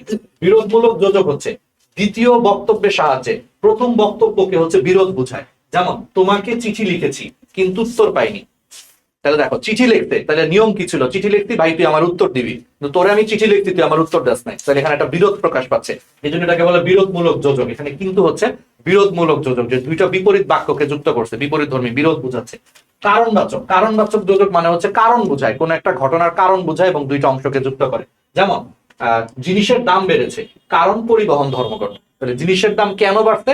পরিবহন ধর্মঘটের কারণে। তাহলে এই দুইটা অংশকে যুক্ত করতেছে কারণ দিয়ে, এটাকে বলে কারণবাচক যোজক। ঠিক আছে, এগুলো একটু পড়লেই বুঝবা। আবেগ শব্দ এগুলো একটু দেখবা ভাই। এই তো এই নিয়ম থেকে আসবে, হয় নিয়ম থেকে আসবে, নয়তো আরেকটা কি বলছি, নয়তো আরেকটা বলছি হচ্ছে তোমার এই যে নিম্নোক্ত যে কোনো 5টি বাক্য, এই যে দেখছো এরকম 8টা বাক্য দেওয়া থাকবে, দেখো প্রত্যেকটা নিচে আছে, এটা একটু বড় করে দেখি তুমি বুঝতে পারবা। এই যে দেখো এটা ঢাকা বোর্ড 25-এ আসছে, দেখলে বুঝবা। কি রে ভাই, একটু বড় হও। আচ্ছা ঠিক আছে, এই যে বড় হয়ে গেছে। দেখো তাহলে অথবা, অথবা দিয়ে আরেকটা কোশ্চেন থাকে, এরকম 8টা বাক্য দেয়, সেই 8টা বাক্যের নিচে তুমি দেখতেই পাচ্ছ এরকম দাগ দেওয়া থাকে, বলতে হয় যে এটা কোন ধরনের শব্দ। যেমন পয়লা বৈশাখ, বাঙালির উৎসবের দিন, আমি একটা দেখাই দিই, বাকিগুলো তুমি এমনি পারবা। পয়লা বৈশাখ, ঠিক আছে, এটা একটা নাম বোঝায়। পয়লা বৈশাখী একটা নাম না, তাহলে এটা হচ্ছে বিশেষ্য। ঠিক আছে, এরপরে দেখো আজ নয় কাল সে আসবেই, তাহলে আজ নয় কাল সে আসবেই, তাহলে দেখো একটা অংশ হচ্ছে কাল সে আসবেই, আরেকটা হচ্ছে আজ। এই দুইটা অংশকে যুক্ত করছে হচ্ছে নয় দিয়ে। আজ নয় কাল সে আসবেই, তার মানে এই দুইটা অংশকে যুক্ত করছে মানে ভাই সে যোজক, নয়টা এখানে যোজক। হে বন্ধু বিদায়, বলো এটা দিয়ে কি? আবেগ বুঝাচ্ছে। হে বন্ধু বিদায়, আবেগ, তাহলে এটা আবেগ শব্দ। দেখছো, তুমি যে আমার কবিতা, তুমি যে আমার কবিতা, তাহলে কবিতা কি? একটা নাম বুঝায় না? কবিতা একটা জিনিস, তো একটা নাম, কিছু একটা সাহিত্যের একটা নাম, সাহিত্যের একটা এক ধরনের রূপ। তাহলে কবিতা দিয়ে আসলে নাম বোঝায়, তাহলে এটা হচ্ছে বিশেষ্য, বুঝতেই পারতেছো। মোদের গরম, মোদের মানে আমাদের, আমাদের, তাহলে বলো এটা কি? আমাদের, আমি, আমার, এটা কি? বিশেষ্যের বদলে বসতেছে সর্বনাম, তাহলে এটা হচ্ছে সর্বনাম। দুঃখ বিনা সুখ লাভ হয় কি মোহিতে, এই বিনা দ্বারা দিয়ে এগুলো হচ্ছে অনুসর্গ, মনে আছে? তাহলে এটা হচ্ছে অনুসর্গ। আমিন ও থামিন দুই ভাই, দেখো এই যে ও দিয়ে দুইটা অংশকে যুক্ত করতে, তাহলে ও হচ্ছে যোজক। এগিয়ে চলেছে প্রতিবাদী মিছিল, বুঝতেই পারতেছো, মিছিল নাম বোঝায়, এটা দেখলে বোঝা যায় এটা কোনো কিছু নাম বোঝাচ্ছে। মিছিল একটা সমাবেশের নাম বোঝায়, মিছিল, তাহলে এটা বিশেষ্য। দেখছো, এরকম করে তোমাকে 8টা, যে কোনো 5টা আর কি, যে কোনো 5টা লিখতে হবে পরীক্ষায়। ঠিক আছে, তুমি যে 5টা একদম শিওর সেগুলো হচ্ছে লিখবা, পিডিএফটা দিয়ে দিছি, ব্যাস। তাহলে এটা দেখো, ঠিক আছে, হয় এটা নয় তুই যে নিয়ম, ওই যে ক্রিয়া বিশেষণের প্রকারভেদ, বিশেষ্যের প্রকারভেদ, সর্বনামের প্রকারভেদ, নয়তো বিশেষণের প্রকারভেদ বা ক্রিয়াপদের প্রকারভেদ, এই 5টাই সারা জীবন বেশি আসে পরীক্ষায়। অথবা এই যে এরকম, বলো তো এটা দেখেই পারতেছো না? সাবাস, দারুণ খেলেছে আমাদের ছেলেরা, সাবাস, এটা দিয়ে আবেগ শব্দ বুঝে, এটা তো বোঝাই যাচ্ছে। দেখছো আবার আসছে পয়লা বৈশাখ, তাহলে পয়লা বৈশাখ তো আজ নয় কাল সে আসবে, দেখছো আবার আসছে। দেখো ঢাকা বোর্ড 16-তে যা আসছে, দেখো সেই একই জিনিস আমাদের 25 সালে আসছে। দেখছো, এটা আমাদের বছর আসছিল, এটা আমাদের বছর আসছিল। এগিয়ে চলেছে প্রতিবাদী মিছিল, মনে আছে? একটু আগে 25 সালের কোশ্চেন সলভ করছি, দেখো 16 সালে সেম আসছে, এটা কিন্তু মিলে গেছে। তারপরে আজ নয় কাল সে আসবে, এটাও মিলে গেছে, এটাও মিলে গেছে। সাবাস, এটা এমনি বোঝা যাচ্ছে। দেখো 4টা জিনিস এখানে ঢাকা বোর্ড 25 আর 16-তে প্রায় সেম আসছে, 4টা জিনিস হুবহু সেমই আসছে বলা যায়। তাহলে এরকমটা 5-6 বছরের কোশ্চেন সলভ করে দেখবা, মোটামুটি সব বোর্ডের কোশ্চেন সলভ করলে কমন চলে আসবে। আমরা একসাথে সাজায় দিচ্ছি, পিডিএফটা অবশ্যই পড়বা। ওকে, এইবার চলে আসো, তাহলে ব্যাকরণিক শব্দ শ্রেণী ডান। এইবার আসো, এইবার আসো বাংলা সমাস। 15 মিনিটে তোমার আমি সমাস একদম বেস্ট লেভেলে হচ্ছে পড়ায় দিব। সমাস থেকে কি কোশ্চেন আসে? সমাস থেকে মূলত কোশ্চেন আসে হচ্ছে তোমাকে শব্দ দিয়ে দিয়ে বলে যে এটা হচ্ছে মানে সমাসের ব্যাস বাক্য সহ সমাস নির্ণয় করো, সহজ হিসাব। সমাস থেকে এই টাইপের কোশ্চেনই সবচেয়ে বেশি আসে, ব্যাস বাক্য সহ সমাস নির্ণয় করো। এখন এই ব্যাস বাক্য সহ সমাস নির্ণয় করতে গেলে তোমার কিছু টপিক বুঝতে হবে, কিছু জিনিস তোমার বুঝতে হবে। তো চলো আমরা একটু দেখি, ঠিক আছে, সেটা কি কি জিনিস বুঝতে হবে, চলো দেখি। তাহলে প্রথম কথা হচ্ছে সমাস শব্দের মানে হচ্ছে সংক্ষেপণ, মিলন বা একাধিক পদের হচ্ছে এক পদীকরণ, অর্থাৎ একাধিক পদকে একসাথে মিলিত করে একটা পদে পরিণত হওয়াকেই তোমার মূলত হচ্ছে সমাস বলে। ঠিক আছে, বেসিক জিনিস। যেমন ইন্দ্রকে জয় করে যে ইন্দ্রজিৎ, দেখো এই অনেকগুলা শব্দকে আমি একসাথে করে, দেখো ইন্দ্রজিৎ, ইন্দ্রজিৎ দিয়ে হচ্ছে পুরো জিনিসটা বোঝায়, তাহলে এটাকেই বলে সমাস। তাহলে সমাস বুঝছো, যে অনেকগুলা পদকে একসাথে এক পদে পরিণত করাকেই সমাস বলে। যে ইন্দ্রকে জয় করে যে, এর বদলে আমি এক কথায় বলতে পারবো ইন্দ্রজিৎ, একই জিনিস। আচ্ছা এখন আসো, সমাসের মধ্যে তিনটা জিনিস তোমাকে জানতে হবে। একটা হচ্ছে সমস্ত পদ কি বা সমাসবদ্ধ পদ কি, সমস্যমান পদ কি, আরেকটা হচ্ছে তোমার ব্যাস বাক্য কি। তাহলে এই যে দেখো সমাসের প্রক্রিয়ায় এই যে নতুন শব্দ তৈরি হয় ইন্দ্রজিৎ, এই ইন্দ্রজিৎটাকে তোমার বলা হচ্ছে সমস্ত পদ বা সমাসবদ্ধ পদ। তাহলে সমাস প্রক্রিয়ার মাধ্যমে যে শব্দটা তৈরি হয় এটাকে সমস্ত পদ বা সমাসবদ্ধ পদ বলে। আর এই সমস্ত পদকে ভেঙে এই যে বড় যে একটা জিনিস লেখা যায় এটাকেই বলে ব্যাস বাক্য বা বিগ্রহ বাক্য। কথাটা বুঝছো? তাহলে সমাসবদ্ধ পদ বা সমস্ত পদকে ভেঙে এই যে যে বড় একটা বাক্য লেখা যায়, যেমন ইন্দ্রকে জয় করে যে পুরাটাকে বলে ব্যাস বাক্য। ঠিক আছে? আর এই ব্যাস বাক্যের প্রত্যেকটা পদকে আলাদা করে বলা হচ্ছে সমস্যমান পদ। যেমন ইন্দ্রকে একটা সমস্যমান পদ, জয় একটা সমস্যমান পদ, করে একটা সমস্যমান পদ, যে একটা সমস্যমান পদ। তাহলে বুঝছো? তাহলে এগুলো প্রত্যেকটা আলাদা করে হচ্ছে একটা সমস্যমান পদ। সবগুলো সমস্যমান পদ মিলে হচ্ছে ব্যাস বাক্য। আর এই পুরা ব্যাস বাক্যের বদলে যদি একটা মাত্র সমাসবদ্ধ পদ আসে এটাকে তোমার বলে সমস্ত পদ। আবার সেই সমস্ত পদের মধ্যে প্রথমটাকে বলে হচ্ছে পূর্বপদ, পরেরটাকে বলে হচ্ছে পরপদ। যেমন ইন্দ্র হচ্ছে এখানে পূর্বপদ, জিত হচ্ছে এখানে পরপদ। বুঝছো? একদম ক্লিয়ার? তাহলে এগুলো একটু দেখবা, ব্যাস বাক্য সহ সমাস নির্ণয় করতে আসবে কিন্তু তোমার কিছু বেসিক লাগবে। তাহলে দেখো সমস্ত পদ কোনটা, সমস্যমান পদ কোনটা, সমাস বাক্য, ব্যাস বাক্য বা বিগ্রহ বাক্য কোনটা, পূর্বপদ কোনটা, পরপদ কোনটা। আচ্ছা, পরপদের আরেকটা নাম হচ্ছে উত্তরপদ। পরপদ উত্তর পদে বলে, সব আমরা পড়ায় ফেলছি। এবার চলে আসো, সমাসের মধ্যে মেইনলি ভাই 6টা টাইপ আছে। আমি একটু জাস্ট তোমাদেরকে দেখাই, তারপর আমরা হচ্ছে পিডিএফটা দিব কিভাবে তুমি ব্যাস বাক্য সই করবে। খালি বেসিকটা বুঝলে তুমি নিজে নির্ণয় করতে পারবা।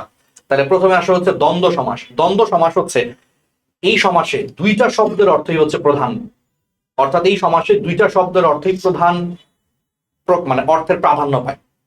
আমরা কি জানি যে একটা সমস্ত পদে বা সমাসবদ্ধ পদে দুইটা পদ থাকে, একটা হচ্ছে পূর্বপদ আর একটা হচ্ছে পরপদ। তাহলে দ্বন্দ্ব সমাস হচ্ছে এমন একটা সমাস যেই সমাসের পূর্বপদ এবং পরপদ দুইটা অর্থই হচ্ছে তোমার প্রধান ভাবে হচ্ছে প্রকাশ পায়, দুইটা অর্থেরই প্রাধান্য পায়, এটাকে বলে দ্বন্দ্ব সমাস। যেমন দেখো ভাই ও বোন, ভাই বোন, দেখো ভাই বোন দিয়ে ভাইকেও জোর দিয়ে বুঝাচ্ছে, বোনকেও জোর দিয়ে বুঝাচ্ছে।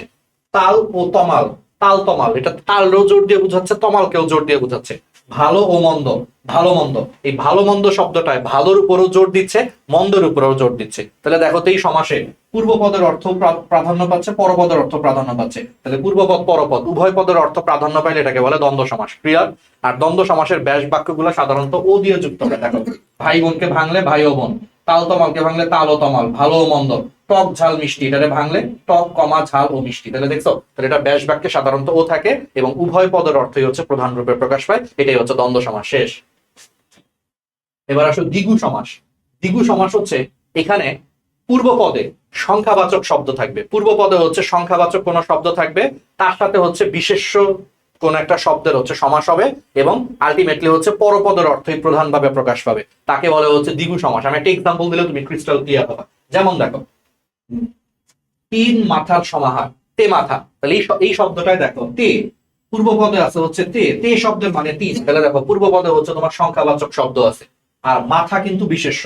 তাহলে পরপদটা হবে বিশেষ্য আর পূর্বপদ হবে হচ্ছে তোমার সংখ্যাবাচক বিশেষণ।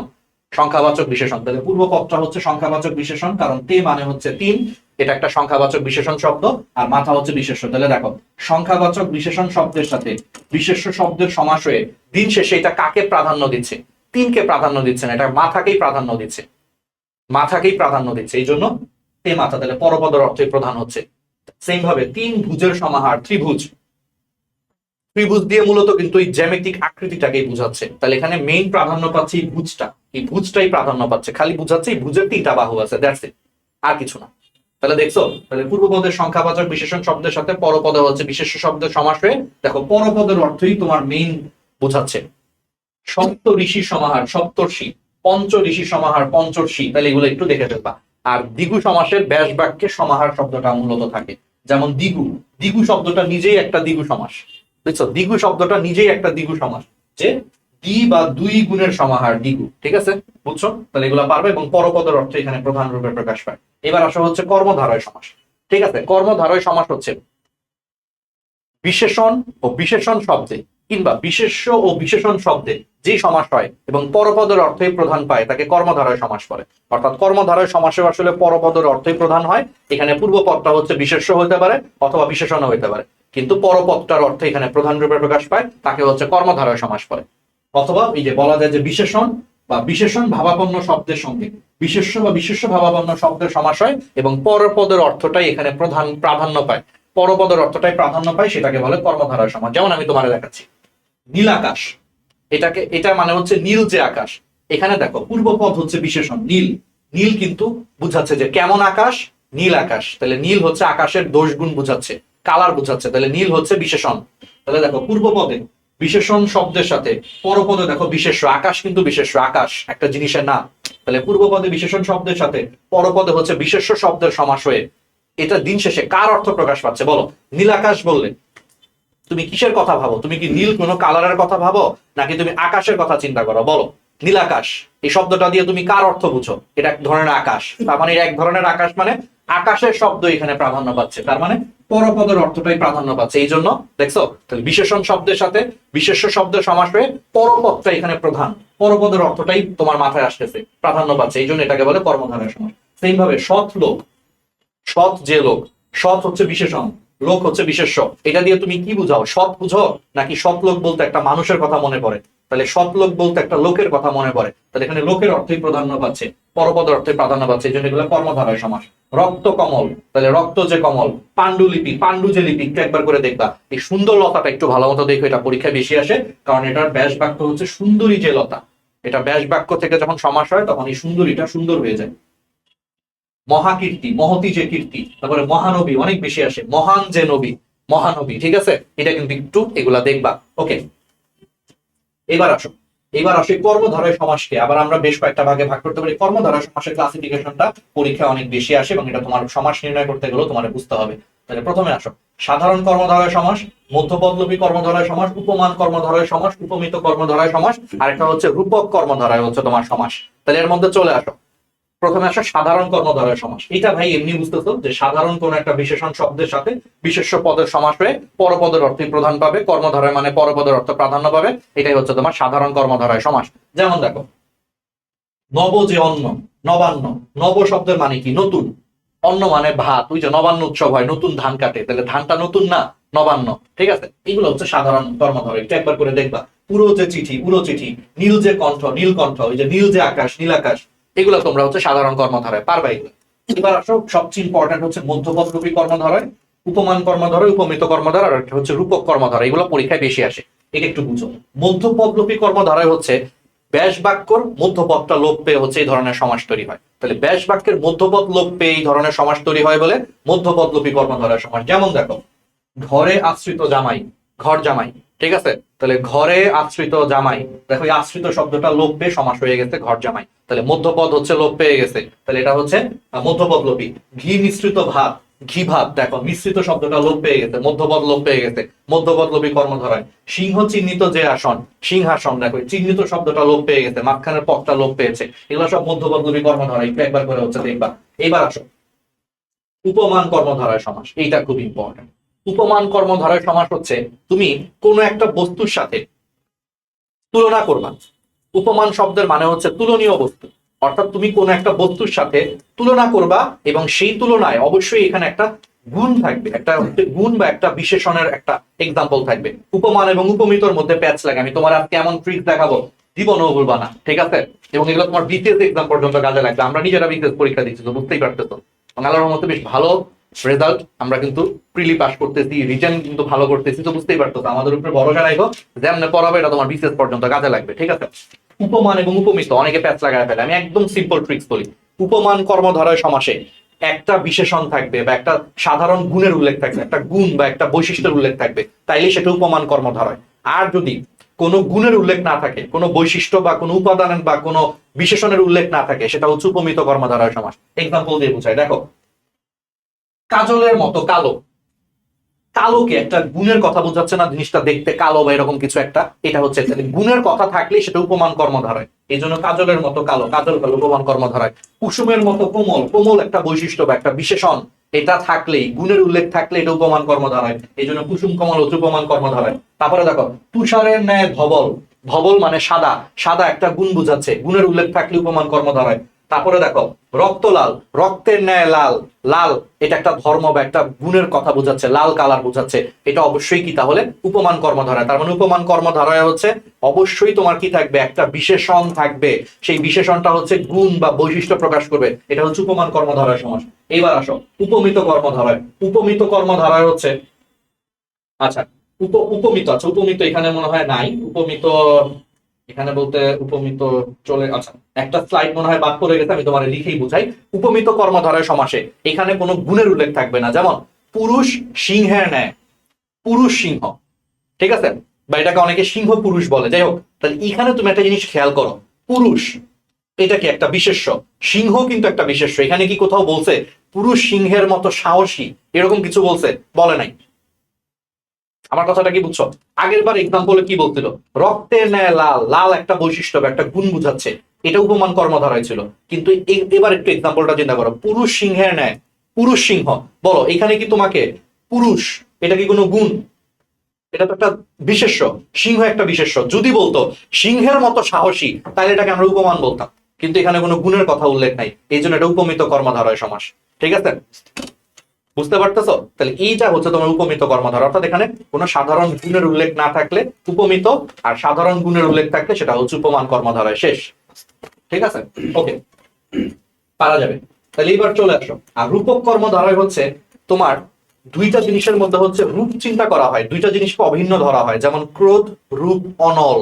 অনল মানে আগুন, আগুনকে আগুনের সাথে তুলনা করছে হচ্ছে তোমার রাগের সাথে, ক্রোধ মানে রাগ, রাগের সাথে আগুনকে হচ্ছে সমান ধরছে, যে রাগ যে কথা আগুন সেই কথা, ক্রোধ রূপ অনল, প্রধানল। তারপরে যে বিষাদ রূপ সিন্ধু, সবচেয়ে ফেমাস একটা এক্সাম্পল আসবেই, রূপক কর্মধারয় দুইটা জিনিস পড়াইলাম, দেখবে একটা চলে আসছে, ক্রোধ রূপ অনল, প্রধানল এটা আসে, আর হচ্ছে বিষাদ রূপ সিন্ধু, যে বিষাদ বা দুঃখ হচ্ছে একটা পুরো বিশাল সাগরের মতো।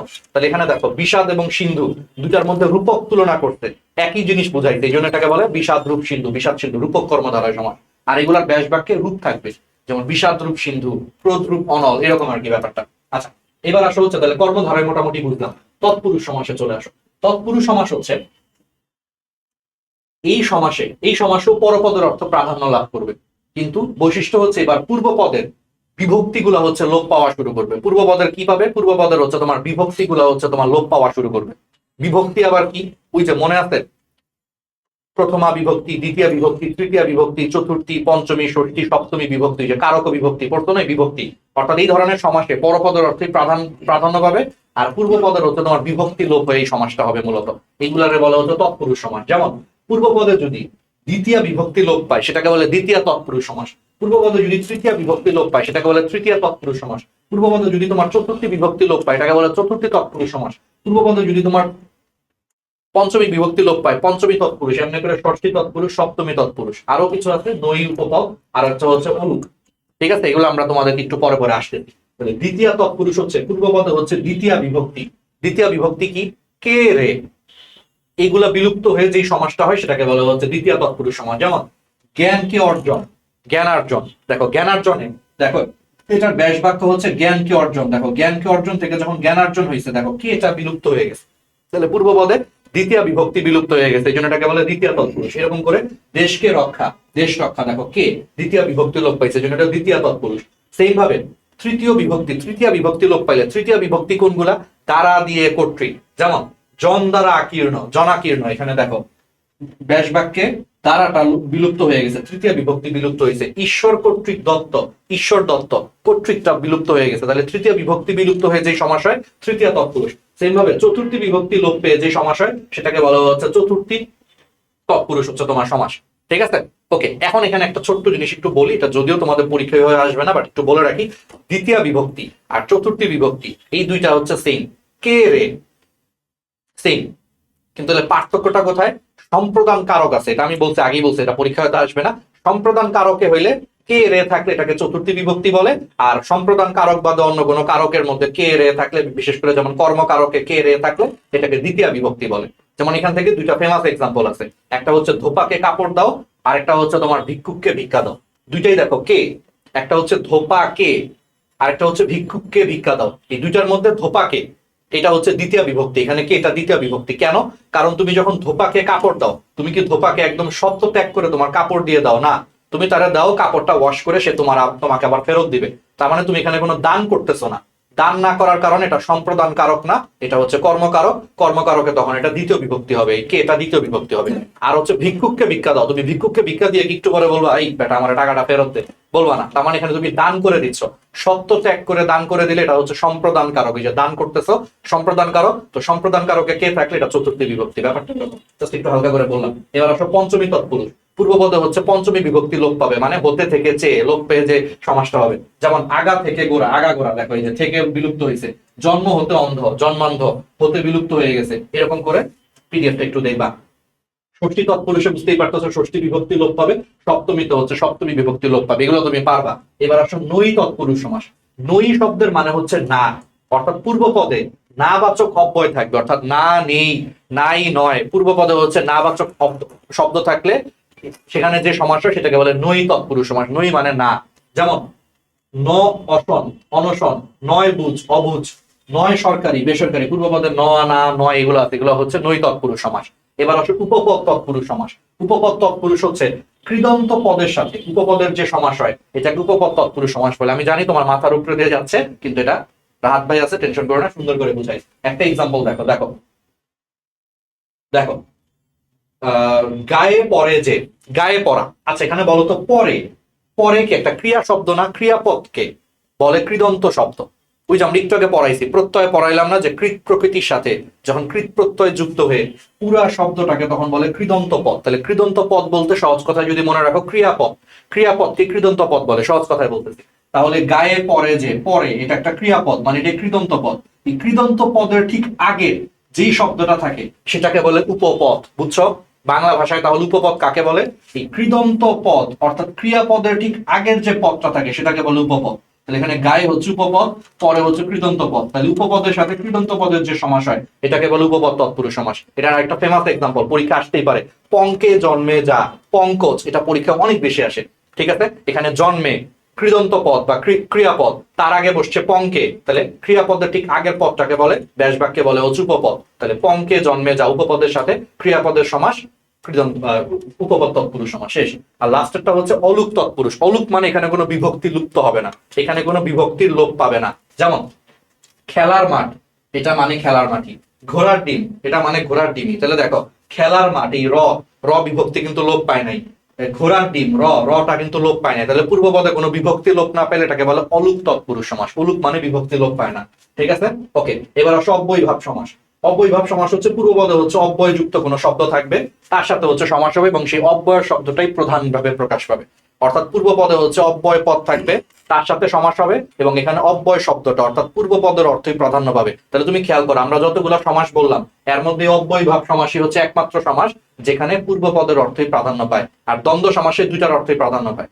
আর বাকি সবগুলা তখন পর্যন্ত যা পড়ছি সবগুলাতে হচ্ছে পরপদের অর্থই প্রাধান্য পায়। তাহলে একমাত্র অব্যয়ীভাব সমাসই হচ্ছে পূর্বপদের অর্থ প্রাধান্য পায় এবং সেই পূর্বপদে হচ্ছে অব্যয় বসে।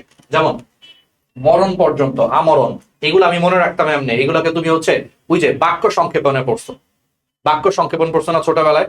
মরণ পর্যন্ত, আমরণ, জানু পর্যন্ত লম্বিত, আজানু লম্বিত, এগুলোকে সব তুমি হচ্ছে বাক্য সংকোচনে পড়ছো। বাক্য সংকোচনের ম্যাক্সিমাম গুলোই কাইন্ড অফ হচ্ছে অব্যয়ীভাব সমাস। আমি এমনি মনে রাখতাম, এটা মনে রাখার জন্য বলতেছি পরীক্ষার আগে, যে মরণ পর্যন্ত, আমরণ, জানু পর্যন্ত লম্বিত, আজানু লম্বিত। ঠিক আছে, এইগুলো আর কি। এবার আসো লাস্টে বহুব্রীহি সমাস। বহুব্রীহি সমাস হচ্ছে এটা উল্টা। দেখো অব্যয়ীভাব সমাসে পূর্বপদের অর্থই প্রাধান্য পায়, দ্বন্দ্ব সমাসে উভয় পদের অর্থই প্রাধান্য পায়, দুইটার অর্থই প্রাধান্য পায়। আর বাকি সবগুলা দ্বিগু সমাস, কর্মধারয় সমাস, তৎপুরুষ সমাসে পরপদের অর্থই প্রাধান্য পায়। আর বহুব্রীহি সমাস হচ্ছে কোনোটারই অর্থ প্রাধান্য পায় না, পূর্বপদকেও প্রাধান্য দেয় না, পরপদকেও প্রাধান্য না দিয়ে সে থার্ড কোনো একটা জিনিসকে বোঝায়, অর্থাৎ সে কাউকেই প্রাধান্য দেয় না, সে সবাই ইগনোর করে তৃতীয় কোনো জিনিসকে বোঝায়। এটাকেই তোমার বলে হচ্ছে বহুব্রীহি সমাস। ঠিক আছে, তাহলে দেখো যে সমাসে সমসমান পদগুলোর কোনোটির অর্থই প্রধানভাবে না বুঝিয়ে অন্য কোনো তৃতীয় কোনো কিছুর অর্থ বোঝায় তাকে বহুব্রীহি সমাস বলে। যেমন যেমন আমি তোমাকে বলি, দশ আনন যার, দশ আনন, দশ মানে কি? দশ, আনন মানে মুখ, দশ আনন যার বলতে বুঝাচ্ছে 10টা মুখ আছে যার। তাহলে বল এখানে কার অর্থ প্রাধান্য পাইছে? দশের অর্থ প্রাধান্য পাইছে না, মুখের অর্থ প্রাধান্য পাইছে না। এই 10 আনন দিয়ে হচ্ছে রাবণকে বুঝাচ্ছ যে রাবণের 10টা মুখ ছিল। তাহলে তুমি খেয়াল করো, এখানে পূর্বপদ হচ্ছে 10, 10 কেও বুঝাচ্ছে না, পরপদ হচ্ছে আনন, আনন মানে মুখ, মুখ কেও বুঝাচ্ছে না। এখানে দশানন দিয়ে হচ্ছে রাবণকে বোঝাচ্ছে, যে 10টা মুখ যার আছে রাবণ, অর্থাৎ রাবণের অর্থ রাবণকে বোঝাচ্ছে। তাহলে রাবণ তো এখানে কোথাও নাই। তাহলে দেখো এখানে পূর্বপদের অর্থও বোঝাচ্ছে না, 10কেও বোঝাচ্ছে না, আননকেও বোঝাচ্ছে না। তাহলে পূর্বপদ পরপদ কাউকেই না বুঝায় অন্য আরেকটা জিনিসকে, রাবণকে বোঝাচ্ছে, যার 10টা মুখ আছে। কার আছে? রাবণের আছে, ওই যে আমরা রামায়ণে পড়ছি। তাহলে এই দশানন দিয়ে রাবণকে বোঝাচ্ছে, তার মানে এটা হচ্ছে তোমার বহুব্রীহি সমাস। বুঝতে পারছো? সেম ভাবে দেখো, সেম ভাবে এরকম অনেকগুলো বহুব্রীহির মধ্যে একটা এক্সাম্পল হচ্ছে সমানাধিকরণ বহুব্রীহি। সমানাধিকরণ হচ্ছে পূর্বপদ হচ্ছে বিশেষণ হয় আর পরপদ হচ্ছে বিশেষ্য হয়। যেমন সুন্দর হৃদয় যা, সুহৃদ, পূর্বপদে দেখো বিশেষণ আছে সুন্দর বিশেষণ, আর হৃদয় একটা নাম বিশেষ্য। তাহলে দেখো পূর্বপদে বিশেষণ, পরপদে বিশেষ্যের সমাস হইতে সুহৃদ। এই সুহৃদ দিয়ে সুন্দর কেউ বুঝাচ্ছে না, হৃদয় কেউ বুঝাচ্ছে না, এটা দিয়ে বুঝাচ্ছে তোমাদের জাদিদ ভাইকে, কারণ জাদিদ ভাইয়ের মনটা অনেক সুন্দর। ঠিক আছে? তাহলে বুঝতেছো?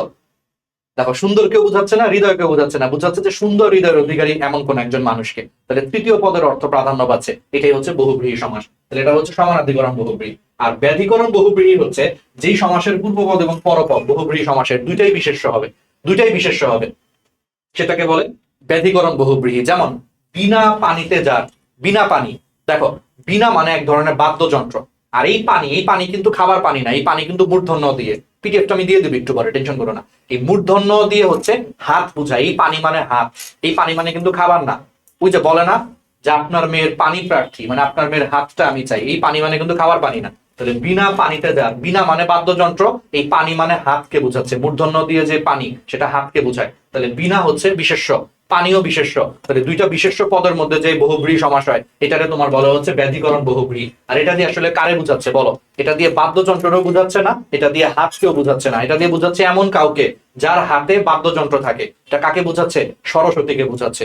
হিন্দু ধর্মে সরস্বতী দেবীর হাতে কি থাকে? বীণা থাকে, বাদ্যযন্ত্র থাকে। এটা দিয়ে তাহলে দেখছো না বাদ্যযন্ত্রকে বোঝায় না হাতকে বোঝায়, সরস্বতী দেবীকে বোঝাচ্ছে। তাহলে এটা হচ্ছে তৃতীয় কাউকে বোঝাচ্ছে, অবশ্যই এটা বহুব্রীহি সমাস, আর এখানে দুইটাই বিশেষ্য, এই জন্য এটা হচ্ছে ব্যাধিকরণ বহুব্রীহি। এবার একটা ব্যতিহার, ব্যতিহার বহুব্রীহি একদম ইজি। হাতে হাতে যে যুদ্ধ, হাতাহাতি, চুলে চুলে যে লড়াই, চুলাচুলি। ঠিক আছে? এইগুলো, এটা একদম মজার জিনিস, এগুলো তোমাদের এমনি মনে থাকবে, তাহলে এগুলো পারবা। কোলাকুলি, চোখাচোখি, ফাটাফাটি, এগুলো সব তাহলে ব্যতিহার বহুব্রীহি। তার মানে কম, মানে সোজা কথা এখানে হচ্ছে শব্দ দুইটা হচ্ছে প্রায় কাছাকাছি হবে। হাতা হাতি, চুলা চুলি, লাঠা লাঠি, ফাটা ফাটি। ঠিক আছে? এগুলো দেখলেই বুঝবা। আর মধ্যপদলোপী ওই যে আগের মতোই, মধ্যপদ লোপ পাইলে যদি বহুব্রীহি হয় মধ্যপদলোপী, এগুলো বাকিটা হচ্ছে একটু দেখবা। ঠিক আছে? তাহলে এগুলো আমরা মোটামুটি সব পড়ায় ফেলছি। এবার আসো খালি হালকা কিছু জিনিস, প্রাদি সমাসটা মাঝে মাঝে পরীক্ষায় চলে আসে। প্রাদি, ঠিক আছে? এই প্রাদি সমাসটার মধ্যে প্রথম যে জিনিসটা হচ্ছে খুব ইম্পর্টেন্ট, দেখো প্র পরা এই সমস্ত উপসর্গের সঙ্গে যদি তৎপুরুষ সমাস হয়, এটাকে বলে প্রাদি সমাস। তাহলে প্র পরা এগুলা কি উপসর্গ, এদের সাথে যে সমাসটা হয় সেগুলোকে তোমার বলা হচ্ছে, এদের সাথে যদি তৎপুরুষ সমাস হয় এটাকে বলে প্রাদি সমাস। এটার এক্সাম্পল গুলো একটু পড়বা, প্রভাত, অনুতাপ, পরিভ্রমণ, প্রভাব, প্রগতি, প্রশান্তি। প্র পরা এগুলোর সাথে হচ্ছে সমাস হবে। নিত্য সমাস হচ্ছে যেই সমস্ত সমাসের আসলে কোনো ব্যাস বাক্য আসলে হয় না, আসলে মানে এগুলোর আসলে কোনো ব্যাস বাক্য হয় না, এমনি আসলে পুরাটা ও নিজেই একটা সমাস, এবং ওর আসলে ব্যাস বাক্য এরকম হয় না। এগুলার বলা হচ্ছে নিত্য সমাস। যেমন দর্শন মাত্র, যাওয়া মাত্র, এগুলার আসলে আলাদা করে তোমার ব্যাস বাক্যের দরকারই হয় না। এখন তুমি বলতে পারো ভাইয়া কই, ভাইয়া বইয়ে তো ঠিক একটা ব্যাস বাক্য দিয়ে দিছে। বই এটা ব্যাস বাক্য দেয় না, বই এটা আসলে ওর অর্থটা বুঝাইছে, যে দর্শন মাত্র বলতে বুঝায় কেবল দর্শন। কিন্তু এটা না লিখলেও হইতো, এটা না লিখলেও তোমার হইতো। ঠিক আছে? বুঝতে পারতেছো? আচ্ছা এখানে কি দাগ পড়ে গেছে?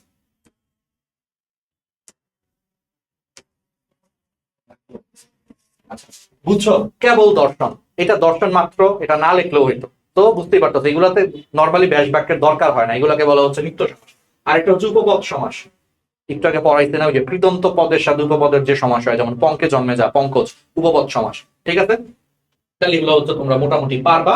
এবার আসো, তাহলে হয় এটা আসবে, হয়তো তোমাকে যে ব্যাস বাক্য সহ সমাস নির্ণয় করতে বলা, যেমন এই যে ঢাকা বোর্ড 25 আসছে, কাগজ কলম এই শব্দটা তোমারে দিবে এবং তোমারে লিখতে হবে এটার ব্যাস বাক্য।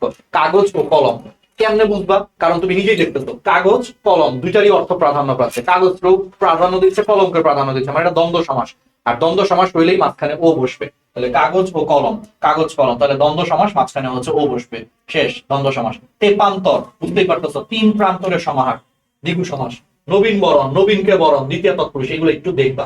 মুখচন্দ্র, আচ্ছা মুখচন্দ্রের ন্যায়, মুখচন্দ্র এটা উপমিত কর্মধারায় বলে, বলো তো কেন উপমিত? পড়াইতি যে কোনো যদি সাধারণ ধর্মবাচক কোনো পদ না থাকে, সাধারণ যদি কোনো বিশেষণ না থাকে উপমিত। দেখো মুখ হচ্ছে একটা বিশেষ্য, চাঁদও কিন্তু একটা বিশেষ্য। এখানে কি আমি একবারও বলছি যে মুখ চাঁদের মতো সুন্দর? সুন্দর কথাটা কিন্তু আমি বলিনি, বলছি মুখ চাঁদের মতো। তাহলে এখানে দেখো কোনো সাধারণ ধর্ম বা সাধারণ কোনো গুণের উল্লেখ নাই, না থাকলেই চোখ বন্ধ করে উপমিত কর্ম ধরে।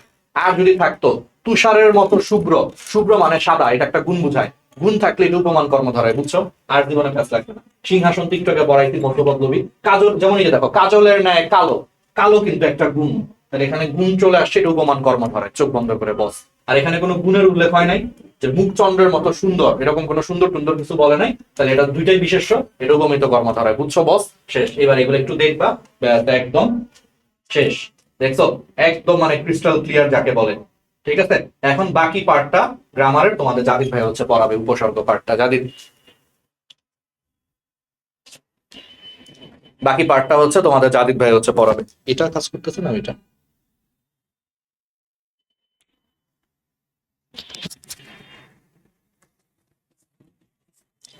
Hello hello.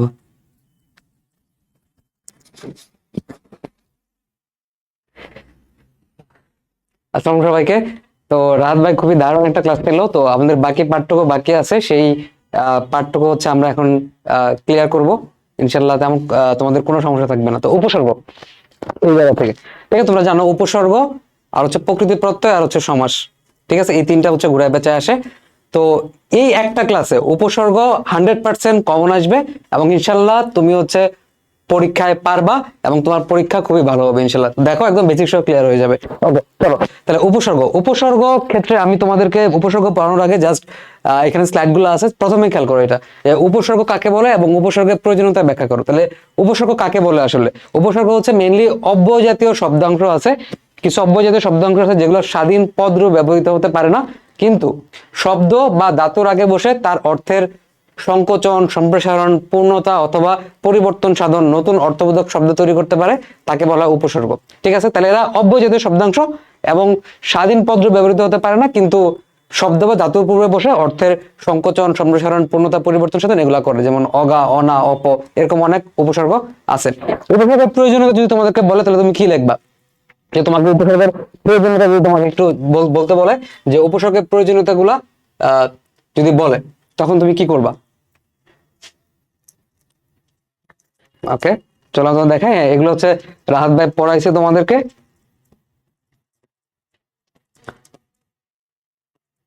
ওই প্রশ্নগুলো এখানে আছে, যে সমাজ টমাজ পড়াইছে। আমরা এখন উপসর্গ থেকে শুরু করব।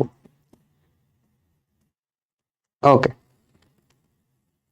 ওকে এই যে, তাহলে দেখো, তাহলে হচ্ছে এই যে উপসর্গ কি আমরা অলরেডি তোমাদেরকে বলছি। উপসর্গের প্রয়োজনীয়তা যদি তোমাদেরকে বলে তাহলে তুমি এটা লিখবা, যে উপসর্গ যুক্ত হলে শব্দে 5 ধরনের পরিবর্তন ঘটে। কি কি?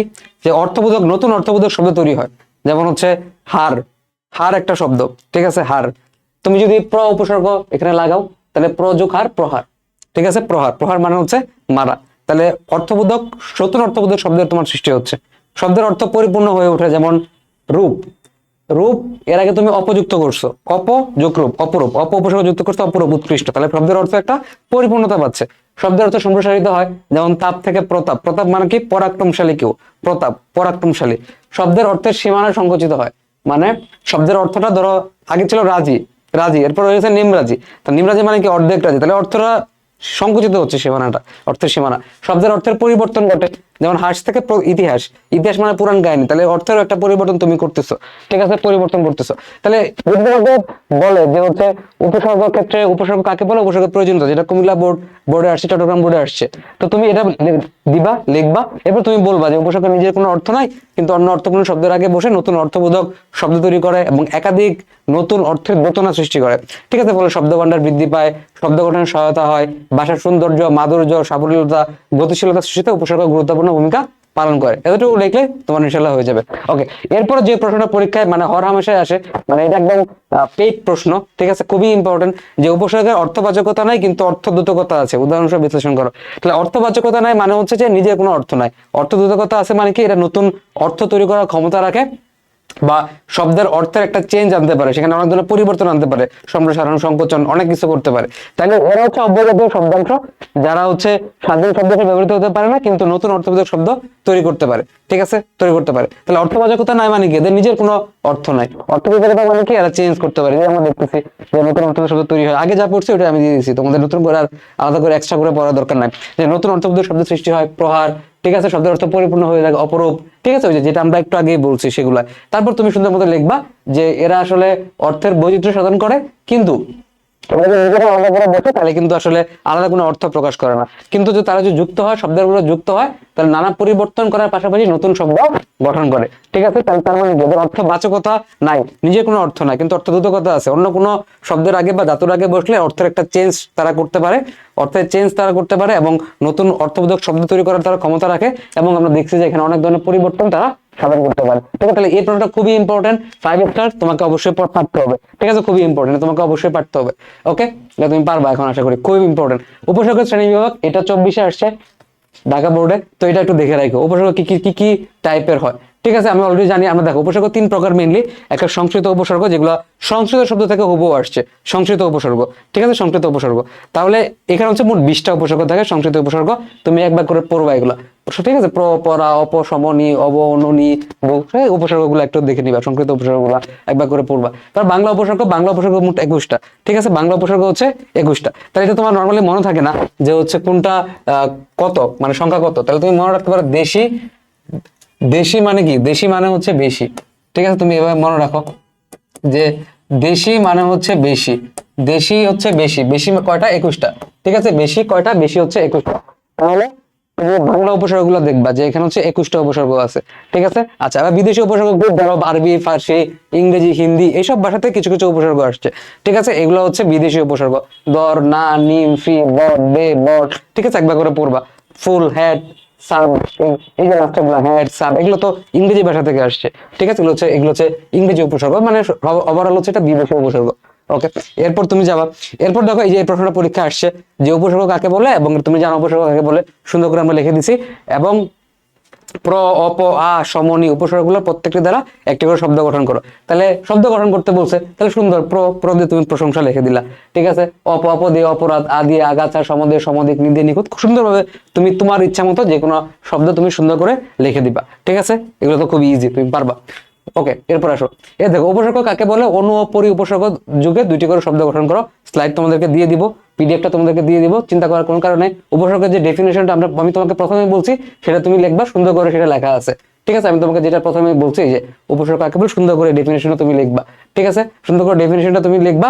এরপরে তোমার কাজ হচ্ছে, কোথায়, এই তো এখানে। এরপর তোমার কাজ হচ্ছে যে এখানে উপসর্গগুলি গঠিত শব্দ অনু এবং পরি 2টা করে করতে বলছে, যে করছে।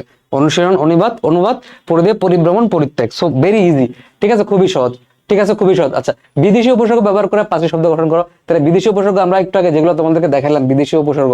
ঠিক আছে, বিদেশি উপসর্গ যেগুলো তোমাদের দেখালাম, এগুলো ইউজ করে তারা 5টা তারা করতে বলছে, সুন্দর করে লেখা আছে। দেখো, কারখানা, দরদাম, আম দিয়ে আমজনতা, বে দিয়ে বেয়াদব, খাস দিয়ে খাসমহল। তুমি সুন্দর করে 5, 6, 7টা তুমি সুন্দর মতো পড়ে ফেলবা। ঠিক আছে, পিডিএফ আছে, সুন্দর করে পড়ে ফেলবা।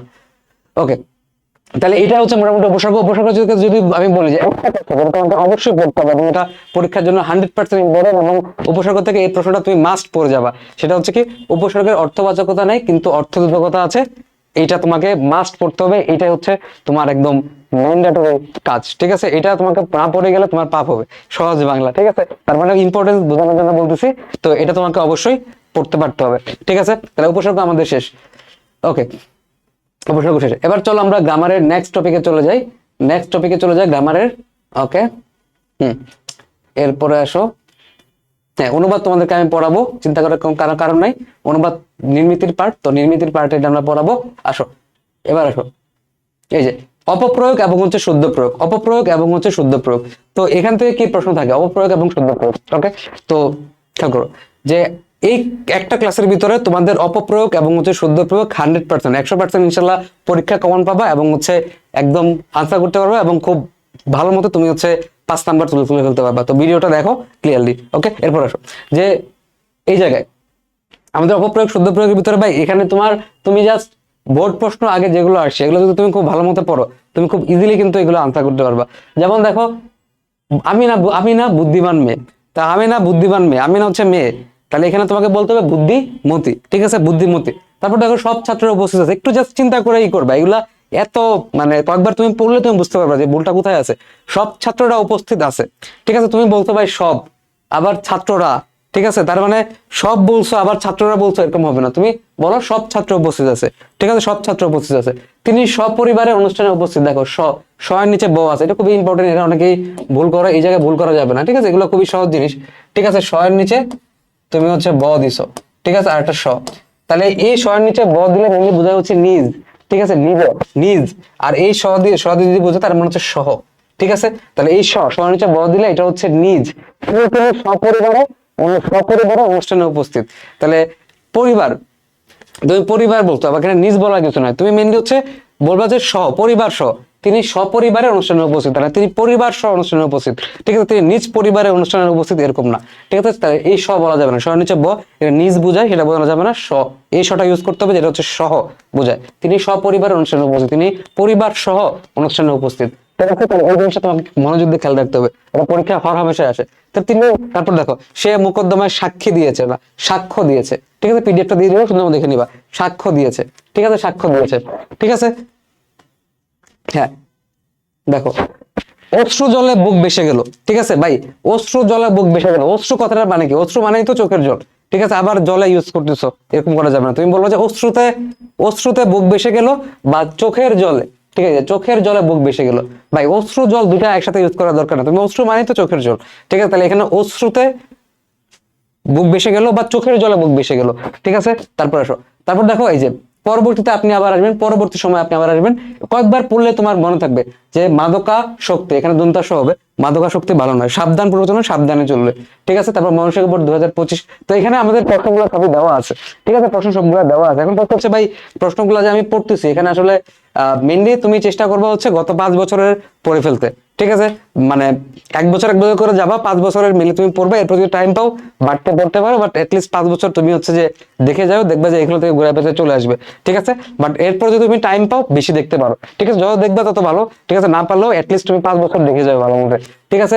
অধ্যাপনায় ছাত্র তপস্যা না অধ্যয়ন, ঠিক আছে, এখানে খুব ইজিলি বোঝা যায়, অধ্যয়নই ছাত্রদের তপস্যা, ঠিক আছে। আমি এই ঘটনা চাক্ষুষ প্রত্যক্ষ করছি ভাই, চাক্ষুষ আবার প্রত্যক্ষ না, শুধু প্রত্যক্ষ, আমি ঘটনা প্রত্যক্ষ করেছি, তার সৌজন্যতায় মুগ্ধ, তার সৌজন্যে মুগ্ধ হয়েছি। গীতাঞ্জলি, ঠিক আছে, গীতাঞ্জলি এখানে দেখো রস্যইকার হবে, মানে তাহলে রস্যইকার দিয়ে তোমাকে লিখতে হবে, ঠিক আছে।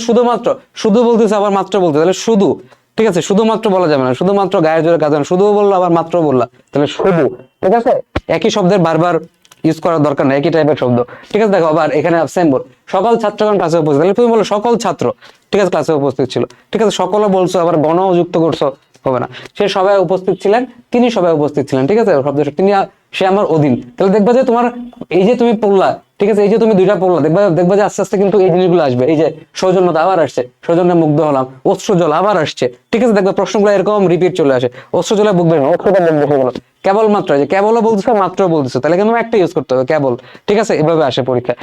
পরবর্তীতে আপনি আবার আসবেন, পরবর্তী সময় আপনি আবার আসবেন, একটা গোপন কথা বলি, তাহলে এইভাবে দেওয়া আছে, সুন্দর মতো পিডিএফটা পড়ে ফেলবো, আগে 5 বছর পরে শেষ করো, সবগুলো 5 বছর পরে শেষ করো, এরপর তুমি টাইম পাও বাড়তে পড়বা, ঠিক আছে। তার সাথে আমার সক্ষতা, তার সাথে আমার সক্ষ আছে, ঠিক আছে, আপনার সুস্থতা কামনা করি, আপনার সুস্বাস্থ্য এখানে, ঠিক আছে, সুস্থতা কামনা করি, সুন্দর মতো পূর্বা। দেখো কারো ফাগুন মাস, কারো ফাগুন মাস, কারো সর্বনাশ, ঠিক এরকম হয় না, এটা আমরা বলি, এটা কি সঠিক না? আমরা বলি কারো পৌষ মাস, কারো সর্বনাশ, ঠিক আছে। তাহলে তোমাকে এই জিনিসটাও খেয়াল রাখতে হবে, ঠিক আছে, যে কোনো কথা, যে কোনো বাগধারা, সেগুলোর ক্ষেত্রে কিন্তু তোমাকে এটা ঠিক রাখতে হবে, ঠিক আছে। আচ্ছা ওকে, এরপর দেখো ছেলেটা বিদ্বান হলেও ঝগড়াটে, সরি মেয়েটার ক্ষেত্রে কি বিদ্বান হয়? মেয়েটা কিন্তু বিদুষী হয়, তাহলে লিঙ্গেরও একটা বিষয় আছে এই জায়গায়, ঠিক আছে, এই জায়গায় তোমার ভুল করা যাবে না। সূর্য উদয় হয়েছে না, সূর্য উদিত হয়েছে, ঠিক আছে। দেখো অধিক সন্ন্যাসীদের তাঁতি নষ্ট, এটা কি আমরা পড়ছি না? এখন আমাদের এখানে কি ছিল, উক্তিটা কি ছিল, যে অধিক সন্ন্যাসীতে গাজন নষ্ট, ঠিক আছে, তাঁতি নষ্ট না, অধিক সন্ন্যাসীতে গাজন নষ্ট, ঠিক আছে। তারপর দেখো এই ভুলটা অনেকের হয়, বিরাট গরু ছাগলের হাট না ভাই, গরু ছাগলের বিরাট হাট, ঠিক আছে, গরু ছাগলের বিরাট হাট, ঠিক আছে, গরু ছাগলের বিরাট হাট, ঠিক আছে, এই জিনিসটা করা যাবে না, ওকে, এই যেটা ভুল না হয়। দেখো এক ফুটের শীত যায় না, এরকম না, এক মাঘের শীত যায় না, দেখবে সব জিনিস প্রায় সেম ভাবে আসবে, ঠিক আছে, হ্যাঁ, ওকে। এই যে লজ্জাস্কর না, লজ্জাকর, তাহলে এই জিনিসটা আবার লজ্জাস্কর বলতে কিছু না, লজ্জাকর, ঠিক আছে। তারপর দেখো উপরোক্ত বাক্য না, উপরযুক্ত বাক্যটি শুদ্ধ নয়, এরকম একবার দেখলেই তুমি হচ্ছে পারবা, একবার দেখলেই তুমি হচ্ছে পারো। এই যে সাক্ষী আবার আসছে, সাক্ষী দিব না মানে সাক্ষ্য দিব না, সাক্ষী না সাক্ষ্য দেব না, ঠিক আছে। আচ্ছা, আমৃত্যু বলছো, আমৃত্যু মানেই তো মৃত্যু পর্যন্ত, ঠিক আছে। আবার পর্যন্ত বলার তো কিছু নাই, আমৃত্যু পর্যন্ত দেশের সেবা করবো না, মানে আমৃত্যু দেশের সেবা করব, ঠিক আছে, আমৃত্যু দেশের সেবা করব। বাংলাদেশকে উন্নতশীল, উন্নতশীল বলে কিছু হয় না, উন্নয়নশীল, উন্নয়নশীল দেশ। আবার দেখো মেয়েটা বিদুষী হবে, তাই না, আবার আসছে একথা প্রমাণিত হয়েছে, সেটা দুর্যত মেধাবী না, অত্যন্ত মেধাবী, ঠিক আছে। আবার চাক্ষুষ প্রত্যক্ষ আবার আসছে, চাক্ষুষ বললা আবার প্রত্যক্ষ বললা, একই জিনিস দুইবার বলার তো কিছু না, তাহলে প্রত্যক্ষ বলবা, ঠিক আছে। যে সব আবার দেখো অনেক জিনিস দেখবো তুমি কমন পাবা, দেখো এক পয়সা যায় না, এক মাঘে শীত যায় না, ঠিক আছে, এক মাঘে শীত যায় না। তাহলে এভাবে এখন তুমি দেখবা যে খুব ইজিলি তোমার কিন্তু এই জিনিসগুলো পাইছে, যে সপরিবার আবার আসছে, ঠিক আছে। তাহলে সপরিবার, পরিবার সহ হবে, নিজ পরিবার এরকম না, পরিবার সহ, ঠিক আছে। বাজারে খাঁটি গরুর দুধ দুর্লভ, ভাই খাঁটি গরু খাঁটি না, গরুর দুধটা খাঁটি, ঠিক আছে, গরুর খাঁটি দুধ, ঠিক আছে। তাহলে খাঁটি গরুর দুধ বলা যাবে না, বলতে হবে কি গরুর খাঁটি দুধ, তাহলে দুধটাকে খাঁটি বলতে হবে, ঠিক আছে। ছেলেটা ভয়ানক মেধাবী, ভাই মেধাবী কি আবার ভয়ানক হয় নাকি, ছেলেটা অত্যন্ত মেধাবী, ঠিক আছে। তারপর দেখো যে দৈন্যতা প্রশংসনীয়, দীনতা প্রশংসনীয় নয়, তাহলে এভাবে কয়েকবার তুমি যখন দেখবা, ঠিক আছে, তুমি দেখবে যে সুন্দর মতো পারবা, ওকে, সুন্দর মতো পারবা। তাহলে এরকম হচ্ছে আমাদের এরকম বাক্য শুদ্ধ আসে।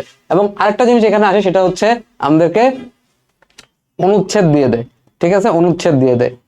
ওকে, এখানে তুমি আগে 5 বছর দেখবা, এরপর যদি টাইম পাও বাকিটুকু দেখতে পারো, ঠিক আছে, বাকিটুকু দেখতে পারো, দেখবা যে প্রশ্নগুলো প্রায় সেমই আসতেছে, ঠিক আছে। বাট আগে প্রথমে তুমি মিনিমাম 5 বছর দেখার চেষ্টা করবা, ঠিক আছে, দেখবে যে কমন আসতেছে, দেখবে কমন, তুমি ট্রেড গুলা গেলে তুমি বুঝতে পারবে কোন জায়গায় ভুলটা আছে, ঠিক আছে।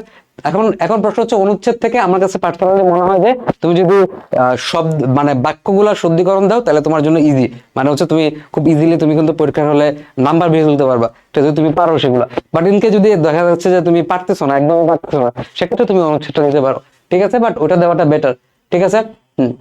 সুন্দর মতো লিখে নীরব, তাহলে নীরব বানানটা ঠিক রাখবা। নীরব ভাষায় বৃক্ষ আমাদের সার্থকতার গান শোনায়, অনুভূতির কান দ্বারা না, অনুভূতির কান দিয়ে সে গান শুনিতে না, শুনতে হবে, তাহলে বুঝতে পারা যাবে জীবন, জীবনের বানানটা ভুল আছে, জীবনের মানের বৃদ্ধি, দম্ম, দম্ম বানানটা ভুল আছে, তাহলে এখানে বানানো ভুল দেয় তারা, ধর্মের মানেও তাই, ঠিক আছে। তাহলে ছেলেটা ভয়ানক মেধাবী ও বিনয়ী, দেখো এখানে ভয়ানক না, অত্যন্ত মেধাবী ও বিনয়ী, তার মেধা পরিদর্শন করে, ঠিক আছে, তার মেধা পরিদর্শন, তার মেধা দেখে সবাই মুগ্ধ, পড়লেই দেখবা যে জিনিসগুলো তোমার মনে পড়ে। শিক্ষক, শিক্ষক গণ হবে, ঠিক আছে, শিক্ষক গণ মনে করেন শিক্ষক আগামী ভবিষ্যতে সে অসামান্য সফলতা, এখানে কি অসামান্য সাফল্য তো এখানে সাফল্য, অসামান্য সাফল্য বয়ে আনবে, যা ইতিপূর্বে বানানটা দেখো, ইতিপূর্বে বানানটা দেখো, এই প্রতিষ্ঠানে কোনো শিক্ষার্থীর পক্ষে সম্ভব হয় না, ঠিক আছে। তারপর দেখো এই যে তুমি পড়লে বুঝছো যে বিদ্যান মূর্খ অপেক্ষা শ্রেষ্ঠ হবে, বিদ্যান মূর্খ অপেক্ষা শ্রেষ্ঠ, এই কথা কি হবে, প্রমাণ না, এই কথা প্রমাণিত হয়েছে, ঠিক আছে। তাহলে জীবনে সার্থকতা লাভ করতে হলে পাঠে মনোযোগী বানানটা ভুল, তাহলে তুমি একটু আইডেন্টিফাই করে দেখবে যে ভুল, যেখানে ভুল দেওয়া আছে ওখানে কি কি ভুল আছে, আর যেখানে সত্য দেওয়া আছে বা সঠিকটা দেওয়া আছে সেখানে কি সেটা দেওয়া আছে, ঠিক আছে। দুরবস্থা, তাহলে কি দুরবস্থা, দুরবস্থা, ঠিক আছে, আকাঙ্ক্ষার অন্তরায়, ঠিক আছে, দুরবস্থা আকাঙ্ক্ষার অন্তরায়, ওকে।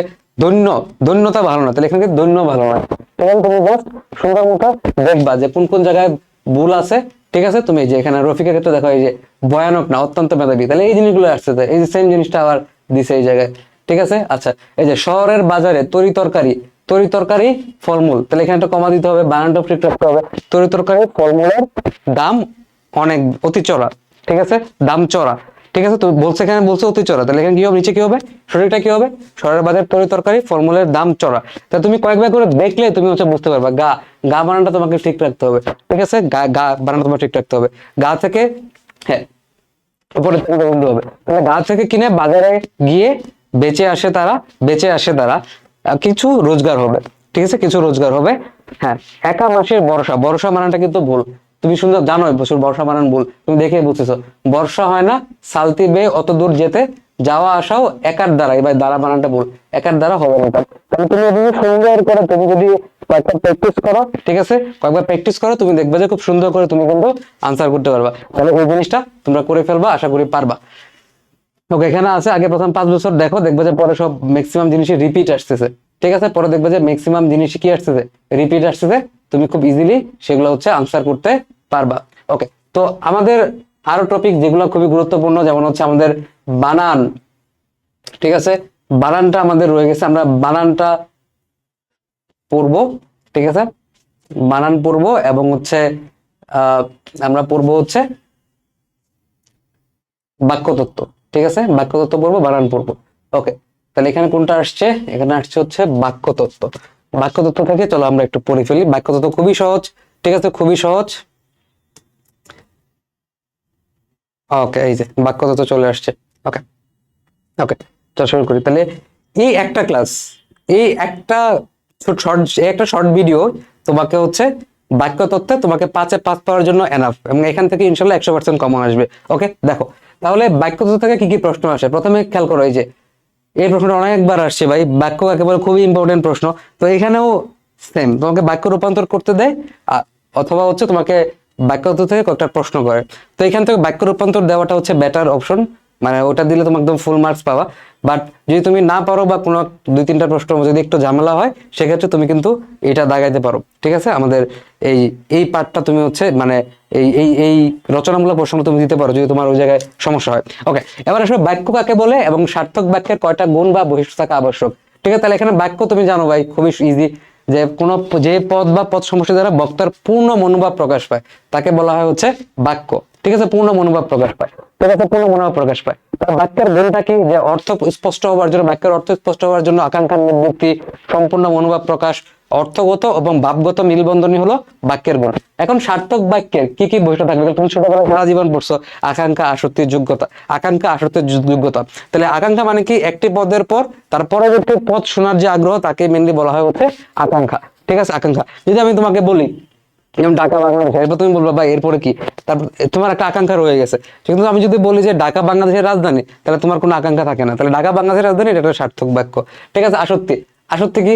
আসক্তি হচ্ছে যে বাক্যের সুশৃঙ্খল পদবিন্যাস, ঠিক আছে। তাহলে বাক্যের পদবিন্যাসের পদসমূহের যে বিন্যাসটা সুশৃঙ্খল বা যথাযথ যদি না হয়, তাহলে সেটা কিন্তু বাক্য হবে না। তাহলে এটার যে পদবিন্যাস, বাক্যের যে পদবিন্যাস, যাকে সুশৃঙ্খল যে পদবিন্যাসটা আছে, এটাই মেইনলি হচ্ছে আসক্তি।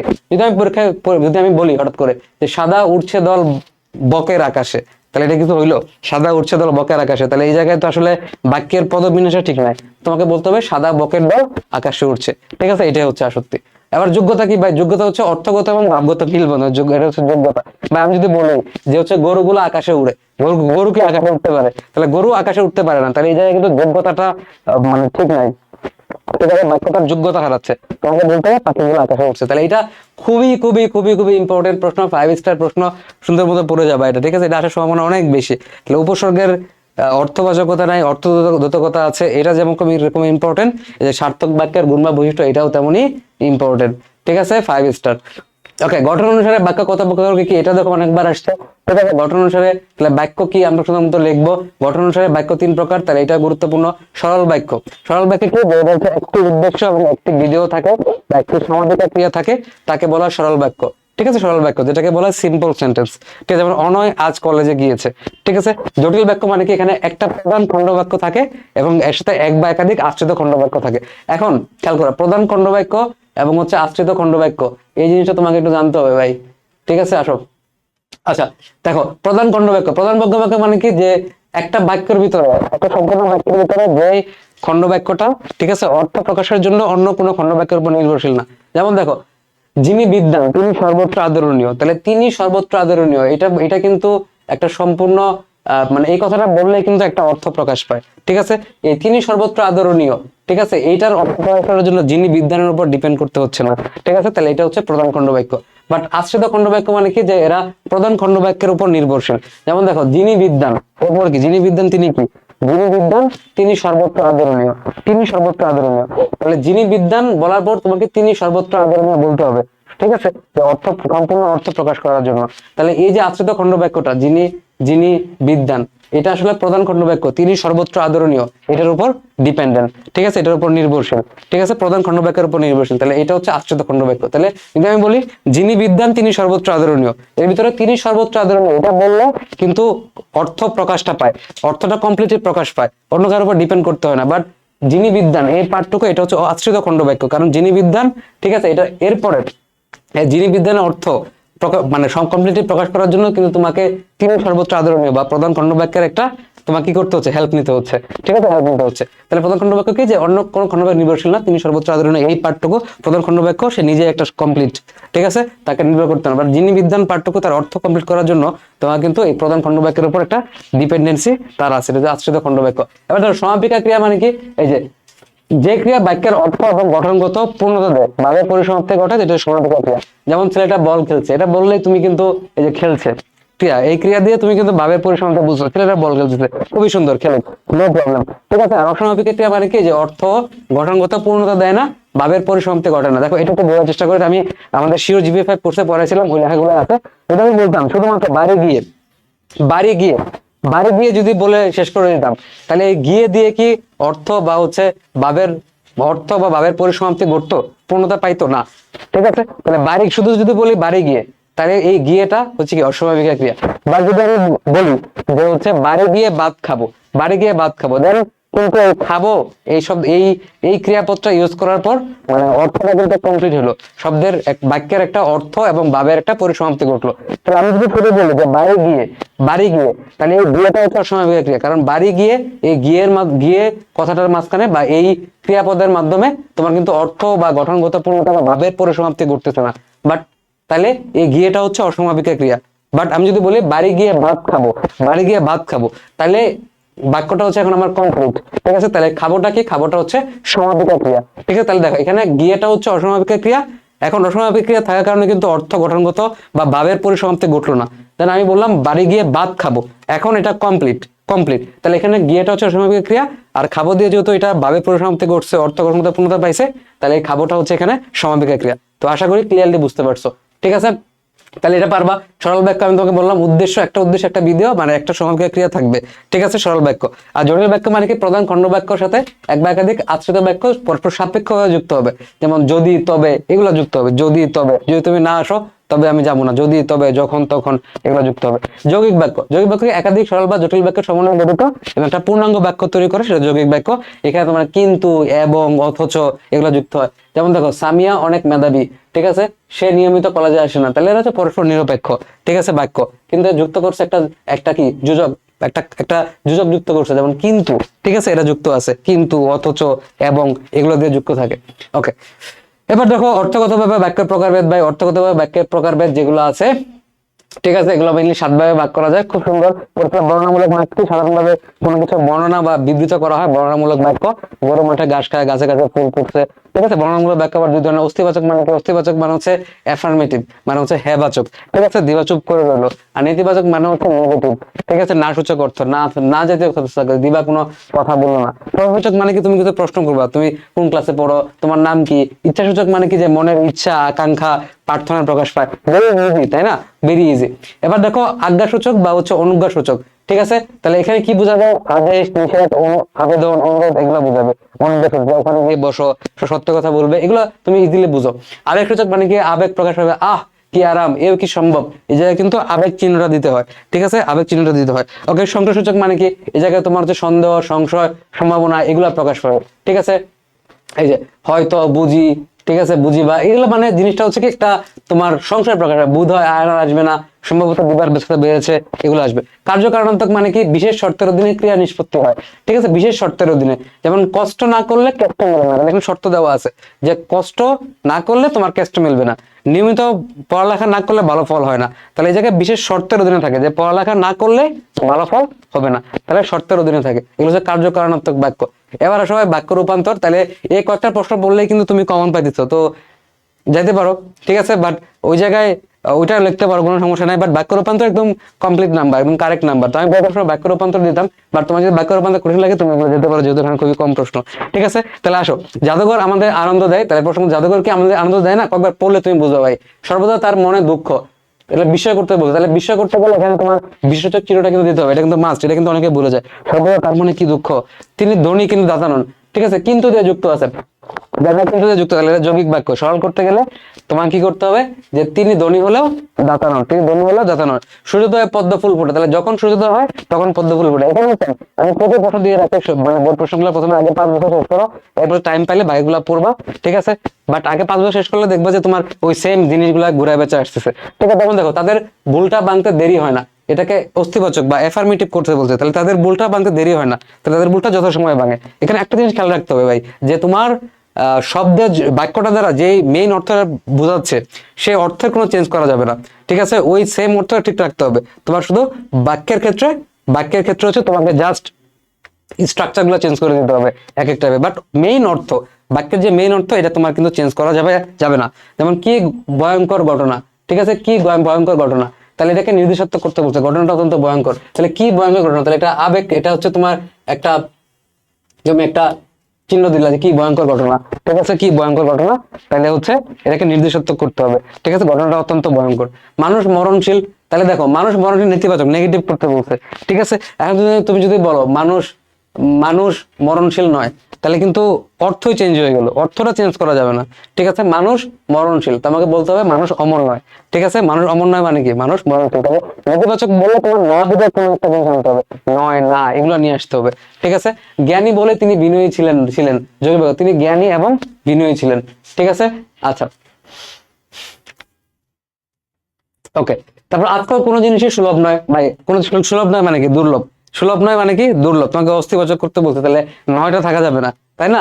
তা কীর্তিমানের মৃত্যু নয়, যারা কীর্তিমান তাদের মৃত্যু নয়, বা যে কীর্তিমান তার মৃত্যু নয়। তাহলে মাতৃভূমিকে সকলেই ভালোবাসে, নেতিবাচক করতে বলছে, তাহলে মাতৃভূমিকে কেউ ঘৃণা করে না ভাই, মাতৃভূমিকে সকলেই ভালোবাসে। তুমি যদি বলো মাতৃভূমিকে সকলে ভালোবাসে না, তাহলে তোমার অর্থই চেঞ্জ হয়ে গেল বাক্যের, এটা করা যাবে না।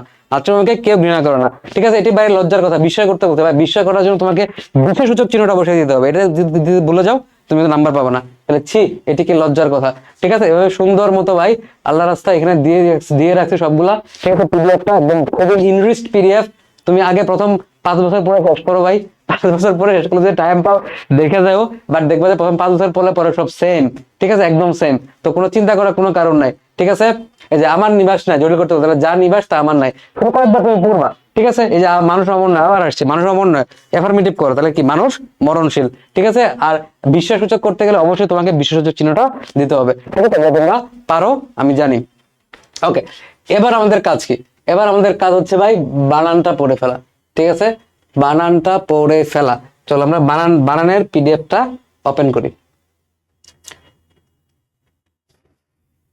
ওকে, এই তো আমাদের সুন্দর বানানের পিডিএফ।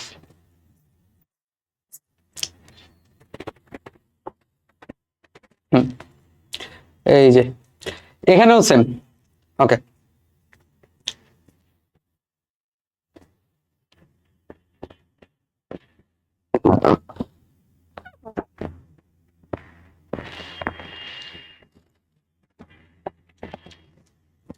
ওকে। তো এই একটা ক্লাসে তুমি হচ্ছে বানান মাত্র 10 মিনিটে তুমি হচ্ছে 100% ইনশাল্লাহ কমন পাবা, এবং হচ্ছে পরীক্ষায় আনসার করতে পারবা এবং ফুল মার্কস পাবা ইনশাল্লাহ। ওকে, দেখো তাহলে বাংলা একাডেমিক প্রণীত বাংলা বানানের 5টা নিয়ম উদাহরণ সহ লেখো, বা দেখো এই প্রশ্নটা পরীক্ষা অনেকবার আসছে, বাংলা প্রণীত বাংলা বানানের যে কোনো 5টা নিয়ম বা 6টি নিয়ম উদাহরণ সহ লেখো, অনেকবার আসছে, ঠিক আছে? তাহলে এখানে তোমাকে হচ্ছে যে নিয়মটা তারা বলবে, এই নিয়মটা হচ্ছে তুমি যে কোনো পাঁচটা তোমার হচ্ছে যে বাংলা বানানের নিয়ম তুমি হচ্ছে লিখবা। এখন পরীক্ষা হলে বানানের নিয়ম আসে অথবা বানান আসে, তো আমার ক্ষেত্রে মনে হয় সবসময় ভাই এখানে তোমার বানানটা লেখাটাই বেটার, তোমার টাইম সেভ হবে, ঠিক আছে? বাট কিছু ক্ষেত্রে দেখা যায় খুবই কঠিন বানান দেয়, যেগুলো তুমি জীবনে পড়ো না, সেক্ষেত্রে তোমার একটু আইডিয়া থাকা লাগবে যে নিয়মগুলা কি, যদি ইন কেস খুব বাজে সিচুয়েশন হয়। এই জন্য আমি তোমাকে সব দেখাই দিচ্ছি, কিন্তু পরীক্ষা হলে তুমি চেষ্টা করবা বানানগুলো লিখতে, তোমার টাইম সেভ হবে। ওকে, তাহলে আসো। তাহলে সকল অতৎসম শব্দ মানে কি, যে তৎসম বাদে যেগুলো আছে সবগুলো হচ্ছে অতৎসম, ঠিক আছে? তদ্ভব, দেশি, বিদেশি, অর্ধতৎসম সবগুলো হচ্ছে অতৎসম শব্দ। তৎসম কথাটার মানে কি, তৎসম মানে তৎ মানে হচ্ছে তার, সম মানে হচ্ছে সমান, তাহলে তৎসম মানে হচ্ছে তার সমান, কার সমান, সংস্কৃতের সমান। তাহলে সংস্কৃত থেকে কিছু কিছু শব্দ অবিকৃতভাবে বাংলা ভাষায় আসছে, সেগুলো হচ্ছে তৎসম শব্দ, ঠিক আছে? আসো এখন অতৎসম শব্দ যেগুলো কিন্তু রস্বইকার এবং হচ্ছে রস্যকার হবে, আসামি, দাদি, মাস্টারি, হিজড়ি, দুলু, শব্দের শেষে বিসর্গ থাকবে না ভাই, প্রধানত আছে, প্রধানত এখানে দেওয়া আছে, তুমি প্রধানত লাস্টে বিসর্গ দিতে পারবে না। কার্যত আছে, তাহলে কার্যত লাস্টে তুমি হচ্ছে বিসর্গ দিতে পারবে না, তাহলে শব্দের শেষে বিসর্গ বসে না, এটাই তারা বলছে। সন্ধির ক্ষেত্রে ক, খ, গ, গ পরে থাকলে পদের অন্তঃস্থিত বা পদের শেষে যে হচ্ছে ময় স্থলে উম লেখা যাবে, ঠিক আছে? দেখো অহম যোগকার, অহম যোগকার, ঠিক আছে? অহম যোগকার, ঠিক আছে? তাহলে এখানে দেখো ক আছে, ঠিক আছে? ক আছে, তাহলে পদের অংশ যে মটা আছে, অহম যেটা আছে ম আছে, এর স্থলে অনেশ্বর লিখতে হবে, অনেশ্বর লেখা যাবে, যে অহংকার। তখন সমযোগ গীত, এখান থেকে ম আছে আর গ আছে, তাহলে হয়ে গেছে সঙ্গীত, ঠিক আছে? আচ্ছা, এখন যদি এটা হচ্ছে মেনলি সন্ধির ক্ষেত্রে, সন্ধিক্ষেত্রে দেখো এই জায়গায় তোমার ম আছে, ঠিক আছে, আর এই জায়গায় হচ্ছে ক আছে। তাহলে ক খ গ ঘ পরে থাকলে পরে আছে ক খ গ ঘ, পরে হচ্ছে যে মটা ছিল অহংকার, এটা হচ্ছে তোমার অনিশ্বর লেখা যাবে। বাট সন্ধি না হলে, সন্ধিবদ্ধ না হলে উমর স্থানে অনিশ্বর হবে না। যেমন অঙ্ক, অঙ্গ, এটা একটু পূর্বা। ভাষা ও জাতিবাচক শব্দে রস্যইকার হবে, যেমন হচ্ছে জাপানি, আরবি, ঠিক আছে।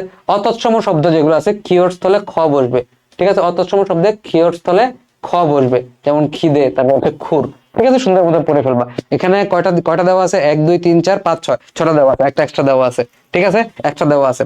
এবার আসো, এই যে এগুলো আমি সব হচ্ছে আমাদের শিলার দুটো ভাগ পড়াইছিলাম, এই স্লাইডটা এখানে আছে, সুন্দর মতো পড়ে ফেলবা, ঠিক আছে। তো এবার আলাদা করে বলছে, ওটা ছিল তোমার যে কোনো পাঁচটা বা হচ্ছে নিয়মের কথা তারা বলছে, ঠিক আছে। এই যে এটা একটু দেখো, যে রেফের পর ব্যঞ্জন বর্ণের দ্বিত্ব হবে না, ঠিক আছে। যেমন অর্জনটা এরকম হবে, বাট অর্জনটাকে তুমি এভাবে লিখতে পারবে না। এই যে ধরো, এই যে এখানে এ দিয়ে এখানে আবার রেপ দিতে পারবে না, এরকম দ্বিত্ব করা যাবে না, ঠিক আছে। অর্জনটাকে তোমাকে এভাবে লিখতে হবে, অর্জন কর্ম এভাবে লিখতে হবে, এভাবে লেখা যাবে না, ঠিক আছে। এবার তারা একটু সিলেক্টিভ করে দিছে যে তৎসম শব্দের বানানের 5টা নিয়ম লেখো ভাই। তাহলে এখানে দেখো তারা বলছে যে যেসব তৎসম শব্দের রস্যই দীর্ঘই বা রস্য দীর্ঘই শব্দ, সেসব ক্ষেত্রে রস্যই এবং রস্যকার হবে। যেমন কিংবদন্তি, আগে একটা সময় দেখা যেত কিংবদন্তি বানানটা আমি দীর্ঘিকার দিয়ে লিখতাম, ঠিক আছে। যুবতী বানানটা দীর্ঘিকার দিয়ে লিখতাম। তারা বলছে ভাই এখানে এখন ঋষিকার লাগাও, ঠিক আছে, ঋষিকার লাগাও, ওকে, ঋষিকার লাগাও, তারা এই কথাটাই বলছে, ওকে। তৎসম শব্দের পর রেফের পর ব্যঞ্জন দিতে হবে না, একটু আগে আমি বললাম। অর্জনটাকে তুমি এভাবে লিখতে পারবে না, অর্জনটাকে এভাবে লিখতে হবে, ওকে। আচ্ছা, সন্ধির ক্ষেত্রে কি ক খ গ ঘ পরে থাকলে, এই যে যেটা আমরা একটু আগে বলছি ভাই, ময়ের স্থানে অনুস্বার হবে, অহংকার, অহম যুগকার, ঠিক আছে, অহংকার, ওকে। আর সন্ধি না থাকলে এই জায়গায় উম স্থানে অনুস্বার হবে না, অঙ্গ, তোমার হচ্ছে অঙ্ক এরকম থাকবে। শব্দের শেষে বিসর্গ থাকবে না ভাই, ওই সেম কথা, ওই সেম গুলো আবার বলছে। আবার এখানে খেয়াল করো যে সংস্কৃত ইন প্রত্যয়ান্ত শব্দের শেষে দীর্ঘইকারান্ত রূপ সমাসবদ্ধ হলে সেগুলোতে রস্যইকার হয়। আচ্ছা দেখো, এখন খেয়াল করো, ঠিক আছে। হ্যাঁ, যেমন দেখো গুণী, খেয়াল করো গুণী, গুণী, তাহলে গুণী শব্দটা কিন্তু ইন প্রত্যয়ান্ত শব্দ। গুণী শব্দটা হচ্ছে ইন প্রত্যয়ান্ত শব্দ, ঠিক আছে। এখানে যে দীর্ঘিকারটা আছে, এখন গুণীতে দীর্ঘিকার আছে, খুবই সুন্দর। বাট আমি যদি বলি গুণীজন, ঠিক আছে, গুণীজন, সেক্ষেত্রে ওই জায়গায় তোমাকে কিন্তু ঋষিকার দিতে হবে, ঠিক আছে। তারপর দেখো প্রাণী, এগুলো কি? এগুলো হচ্ছে ইন প্রত্যয়ান্ত শব্দ, ঠিক আছে। ভাই তোমাদের অলরেডি বলছে রাহাত ভাই যে উপসর্গ থাকে কি শব্দ বা ধাতুর আগে, ঠিক আছে, আর প্রত্যয়টা থাকে হচ্ছে পরে, ওকে। তাহলে দেখো প্রাণীবিদ্যা, তাহলে এখানে দীর্ঘিকার আছে, বাট দেখো, হ্যাঁ প্রাণীর ক্ষেত্রে দীর্ঘিকার আছে, বাট যদি বলে প্রাণীবিদ্যা তাহলে এখানে ঋষিকার দিতে হবে। মন্ত্রী, এখানে দীর্ঘিকার আছে, বাট যদি মন্ত্রী পরিষদ, এখানে ঋষিকার তোমাকে দিতে হবে। সুন্দর মতো ভাই পড়ে ফেলবা। এখানে আরেকটা এক্সট্রা তোমাকে লিখে দিছি ভাই, ইন কেস কোনো একটা ভুলে গেলে, ঠিক আছে, তোমার কাছে দিবে যে ইন প্রত্যয়ান্ত শব্দের শেষে ত অথবা তা প্রত্যয় যুক্ত থাকলে রস্যইকার হবে। যেমন কৃতি, কৃতি আছে সুন্দর দীর্ঘিকার, বাট তুমি কৃতিত্ব, এই কৃতিত্ব দেখছো, কৃতিত্ব, তাহলে এখানে ঋষিকার চলে আসবে। দায়ী, কিন্তু বলে দায়িত্ব, তাহলে এখানে ঋষিকার হবে। প্রতিযোগী, প্রতিযোগী দেখো প্রতিযোগী, ঠিক আছে। বাট যদি প্রতিযোগিতা, যে তা প্রত্যয় যুক্ত করছি, তাহলে এখানে কিন্তু ঋষিকার হয়ে যাবে, ওকে, ভেরি ক্লিয়ার। আচ্ছা এবার আসো অতঃসম শব্দের 5টা নিয়ম বলতে তারা ভাই, ঠিক আছে। তো বাংলা বানানের নিয়ম দেখছো অনেকগুলো, অনেক প্যাচগোছ লাগে, থেকে ভাই বাংলা বানান লেখাটা খুবই সেফ, ঠিক আছে, খুবই সুন্দর, আমি দেখাবো একটু পরে। আসো, যে অতঃসম শব্দে মানে যেগুলো তৎসম বাদে যেগুলো আছে, রস্যইকার, রস্যই ঋষকার হবে, ঠিক আছে। বাট এগুলা দেখবো যে ঘুরায় পেঁচায় ওই সেম নিয়মগুলো আসতেছে, এত যে কঠিন ওরকমও না। এগুলো আগেও আমরা বলছি, অতঃসম শব্দে খেয়েও না বসে খ বসে, খেত, খিদে, খুদে, ঠিক আছে। অতঃসম শব্দে মধ্য না আবার দন্তনা বসে, অগ্রাণ, ঝর্ণা, রানী, পড়া, সুন্দর করে পিডিএফটা পড়ে ফেলবা ভাই। বিদেশি শব্দের আদিতে বর্ণ বিশ্লেষণ সম্ভাবনা দেখো, এটা কি বলছে? স্প্রিং, স্প্রিংটা কি? ইংরেজি শব্দ। তাহলে স্প্রিং, স্প্রিং এর আদিতে প্রথমে স্প্রিং, এটাকে তুমি আসলে এই জায়গায় যে যুক্ত বর্ণ দিয়ে লিখছো স্প্রিংটা, ঠিক আছে, এটাকে তুমি আর বিশ্লেষণ করতে পারতেছো না, ঠিক আছে। তারপর দেখো অতৎসম শব্দের মধ্যাহ্নস না বসে তালব্যাস অথবা দন্তস্ব বসে, যেমন জিনিস, স্টোর, পুলিশ। ঊর্ধ্বকমা, ঊর্ধ্বকমা জিনিস থাকে, ঊর্ধ্বকমা বা এটাকে ইলেক বলা হয়, ঠিক আছে। ঊর্ধ্বকমা বা ইলেক মেকে ধরো, যে ধরো আমি সাপোজ বললাম, আমি বললাম বলে, ঠিক আছে। তো বলের এই জায়গায় যদি আমি কমা দিই, হ্যাঁ, মাঝে মাঝে দেখা যায় যে উপরের দিকে, আচ্ছা আচ্ছা এটা একটা ছিল, এটা আমি মুছে দেই, ঠিক আছে। এখন আর পড়াবো না, এটা আমি আগে মুছে দিয়েছিলাম, ঠিক আছে। যেগুলা মানে এক্সট্রা তোমাদেরকে আসলে খুব বেশি দেখাতে যাচ্ছে না, এখানে নিয়ম যতগুলো লাগবে অতগুলো দেওয়া আছে। আচ্ছা আমি জাস্ট একটু দেখাই, ঠিক আছে। মাঝে মাঝে এরকম হয় যে হচ্ছে এই যে উপরে বলের এখানে একটা কমা চলে আসে, ঠিক আছে, এই জায়গায় কমা চলে আসে উপরে, হ্যাঁ।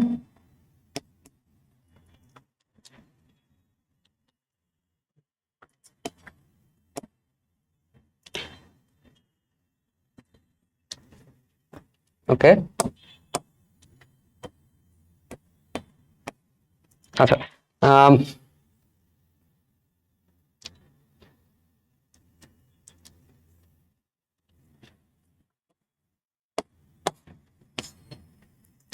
আচ্ছা, তো এটা আমি তোমাকে একটু দেখাই, জাস্ট দেখো। হ্যাঁ, ধরো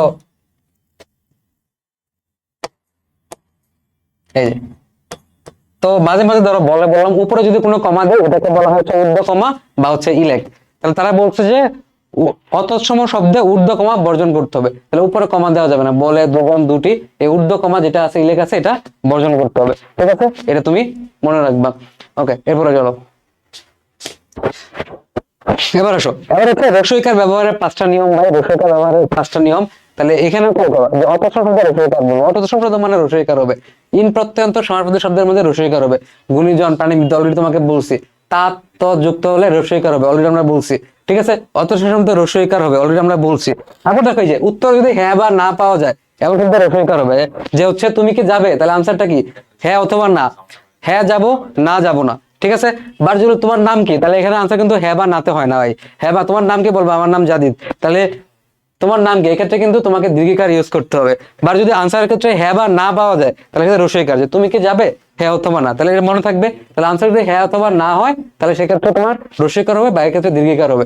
আচ্ছা, এবার আসো, এটা এটা 18 সালে আসছে, আমাদের টাইমে কঠিন প্রশ্ন করছে, ঠিক আছে, তো এটা খুব বেশি ইম্পর্টেন্ট প্রশ্ন না, তাও একবার করে দেখে যাবা, যেহেতু সকল বোর্ডে 18তে আসছে, ঠিক আছে। তাহলে এখানে হচ্ছে র্যাপ ব্যবহারের একটা করে নিয়ম, ঠিক আছে, এখানে একটা করে নিয়ম বলতে সবগুলার, যে রস্বইয়ের একটা করে নিয়ম, যে সকল অতৎসম শব্দে তদ্ভব দেশি বিদেশি রস্বইকার হবে, ঠিক আছে, যেমন আসামি, মাস্টারি, হিজড়ি, এগুলা অতৎসম শব্দে রস্বইকার হবে, ঠিক আছে, চুন, পুপ, দুলু, পুজো। তারপর দেখো ক্ষীয় বিশিষ্ট সকল শব্দে ক্ষীয় অক্ষর থাকবে, তাহলে ভাই এগুলো একটু পড়তে হবে তোমাকে, তুমি দেখো লিখে দিচ্ছে, এগুলো বোঝানো কি আছে, অক্ষর, ক্ষেত্র, পক্ষ, ঠিক আছে, একাডেমি যদি অনেক টাইম থাকতো আমরা খুব ডিটেলসে পড়াইতাম এগুলো। ওকে, চলো, অতৎসম বা বিদেশি শব্দে তাহলে বসে পড়বে পুলিশ, শয়তান, স্টেশন, রেফারের জন্য দিতে হবে না, আমরা অলরেডি তোমাকে বলছি স্টেশন তো বিদেশি শব্দ বা স্টেশন ইংরেজি শব্দ, ঠিক আছে। নত্য বিধানের 5টি নিয়ম লেখো, ঠিক আছে, এখানে অনেকগুলো প্রশ্ন আছে, ঠিক আছে, অনেকগুলো, এটা বরিশাল বোর্ডে 25-এ আসছে, তো দেখে যেতে পারো, ঠিক আছে। তাহলে এগুলো থেকে সব থেকে ভালো ভাই বানানগুলো দেখে যাওয়া, তাহলে পড়া দিচ্ছি তোমাদেরকে, যে তৎসম শব্দে বানানে রি এবং রিকারের পর মধ্যাহ্ন হয়, রিন, ট্রিন, মৃণাল, র এবং র ফলার পর মধ্যাহ্ন হয়, সুন্দর মধ্যে পড়ে ফেলবা, ঠিক আছে। তারপর দেখো যে পর, পারো, না, তারপর হচ্ছে রাম, উত্তর, রবীন্দ্র, এরপর অয়ন থাকলে দন্তনের পরিবর্তে মধ্যাহ্ন হয়, পরায়ণ, রামায়ণ, ঠিক আছে, উত্তরায়ণ, আয়ন লাস্টে মধ্যাহ্ন হবে, ঠিক আছে, অয়ন থাকলে, হ্যাঁ অয়ন, অয়ন থাকলে লাস্টে মধ্যাহ্নের পরিবর্তে মধ্যাহ্ন হবে, সুন্দর পড়বে, সত্য বিধানটা দেখে নিবা একবার করে, তখন শব্দে বানানে র, রেফ, রিকার এবং মধ্যাহ্ন হয়, সুন্দর মতো পড়ে ফেলবা। ওকে, তাহলে এগুলো হচ্ছে মোটামুটি প্রশ্ন যেগুলো পরীক্ষাতে আসে, ঠিক আছে। যে একারান্ত সম্ভাষণ সূচক শব্দ, সম্ভাষণ করে যেগুলো দেয়, যেমন প্রিয় বেরসু, প্রীতি বাজনেশু, শ্রীচরণেশু, এগুলো একার উপর মধ্যাহ্ন সহ হবে, তাহলে এখানে তোমাকে প্রিয় বরেশু, এখানে তোমাকে মধ্যাহ্ন ইউজ করতে হবে, ঠিক আছে, এটাই তারা বলছে। ভাই এবার সব থেকে সহজ কাজ ভাই বানানগুলা, বানান পারার সব থেকে ভালো উপায় হচ্ছে ভাই বানানগুলা, যেগুলো তুমি পারো না, কয়েকটা বানান দেখবে তুমি এমনিতেই পারো, কিছু কিছু বানান তুমি পারো না, তো এই বানানগুলো সুন্দর মতো ভাই আল্লাহর রাস্তায় খাতায় লিখবা, সুন্দর মতো পারবা। দেখো ওই দেখো এখানে খেয়াল করো, অপরাহ্ন, অপরাহ্ন বানানটা বানান দেখো, অপরাহ্ন আর মধ্যাহ্ন সায়াহ্ন, তাহলে অপরাহ্ন দেখছো অপরাহ্নটা কিরকম বানান আর মধ্যাহ্ন সায়াহ্নটা কিরকম বানান, তাহলে এগুলো একটু দেখে যাবা, ঠিক আছে, এগুলো দেখে যাবা। গ্রামীণ, গ্রামীণ মানে মধ্যাহ্ন হবে, প্রতিযোগিতা সেটা হবে, ঠিক আছে, এগুলো তোমার নিয়মের ভিতরে ফেলা যায়, বাট এত নিয়ম সব পরীক্ষা হলে ইমপ্লিমেন্ট করার সময় নাই, শুধুমাত্র বানানগুলো দেখবা ভাই, দেখবা এই কয়েকটা বানানই পরীক্ষা বারবার আসে, মুহূর্ত বানান, এটা কিভাবে মনে রাখবা, দেখো রসুকারকে এক, রসুকারকে এক ধরবা, দুজকারকে দুই, দুই ধরবা, তাহলে 1 আর 2, মুহূর্ততে হচ্ছে 1 আর 2, ঠিক আছে, বুদ্ধিজীবী, ন্যূনতম ভাই ন্যূনতম, ঠিক আছে, জ্যৈষ্ঠ, ঠিক আছে, এগুলো তুমি পরীক্ষা পারো, দেখবে এইগুলো আসছে। মুমূর্ষ ভাই কতবার যে পরীক্ষা আসছে আল্লাহ তাআলা কেউ জানে না। রসকার 1, ঠিক আছে, দীর্ঘকার 2, রসকার 1, তাহলে 1 to 1 বা 1 2 1, ঠিক আছে, তাহলে এক এক এক দিয়ে বোঝাচ্ছে রসকার, 2 দিয়ে বোঝাচ্ছে দীর্ঘকার, আর 1 দিয়ে বোঝাচ্ছে ঋষিকার, 1 2 1, ঠিক আছে, মুমূর্ষ, ঠিক আছে, মনীষী, আকাঙ্ক্ষা, খুবই ইম্পর্টেন্ট, ঠিক আছে, লিখতে বলবো আমরা বলছি পিপীলিকা, গীতাঞ্জলি, ঋষিকার হবে, পোস্টমাস্টার, পোস্টমাস্টার, পোস্টমাস্টার লেখা আছে, এটা কি ইংরেজি শব্দ, তাহলে এই ক্ষেত্রে তোমাকে দ্বন্দ্ব ইউজ করতে হবে। পানিনি, পানিনি, ঠিক আছে, ন্যূনতম, এই জিনিসগুলো তোমার ভুল না, দেখো ঘুরা পেঁচে এগুলো আসছে, দৈন্যতা দীনতা, এগুলো তোমার কোথায় কাজে লাগবে, তোমার অপপ্রয়োগ শুদ্ধ প্রয়োগের কাজে লাগবে, ঠিক আছে, সেখানে অনেক এরকম বানান দিয়ে রাখে, ঠিক আছে, রিলেটেড সব, ঠিক আছে। ওকে, নিশিথিনী, মুমূর্ষু আবার আসছে, সায়াহ্ন দেখাইছি একটু আগে, সায়াহ্ন বানান কিরকম, ঠিক আছে, মধ্যাহ্ন, সায়াহ্ন, অপরাহ্ন, খেয়াল করবা, পরিষ্কার মধ্যাহ্ন সহ হবে, ঠিক আছে, খুবই সুন্দর করে তুমি হচ্ছে পড়ে ফেলবা। ওকে, ওকে, মনীষী, ঠিক আছে, লজ্জাকর, ওকে, ক্ষতিগ্রস্ত, খুব সুন্দর, উপরোক্ত, সত্ত্বাধিকারী, ঠিক আছে, কুজ্জটিকা। তাহলে এখানে দেখো সবগুলা প্রশ্ন কিন্তু ঘুরে পেঁচায় তোমার হচ্ছে আসতেছে। তাহলে তুমি আর কাজ হচ্ছে ভাই প্রথমে আগে পড়ে ফেলা যে পূর্বান্ন বানানটা কিরকম, দারিদ্রতা হবে না, দরিদ্র বা দারিদ্র বা হচ্ছে দরিদ্রতা। তুমি প্রথমে আগে 5 বছর পড়বা, পরে দেখবে যে ঘুরে পেঁচায় সেম পরীক্ষা আসে। টাইম পেলে ওগুলো দেখবা, টাইম না পাইলে পেন নেওয়ার কোনো দরকার নাই। ঠিক আছে, পেন নেওয়ার কোনো দরকার নাই। তো এটা হচ্ছে আমাদের বানান। ওকে, তাহলে মোটামুটি আমাদের কিন্তু দেখো আমাদের কিন্তু মোটামুটি বানানটাও শেষ হয়ে গেল। ঠিক আছে, ওকে।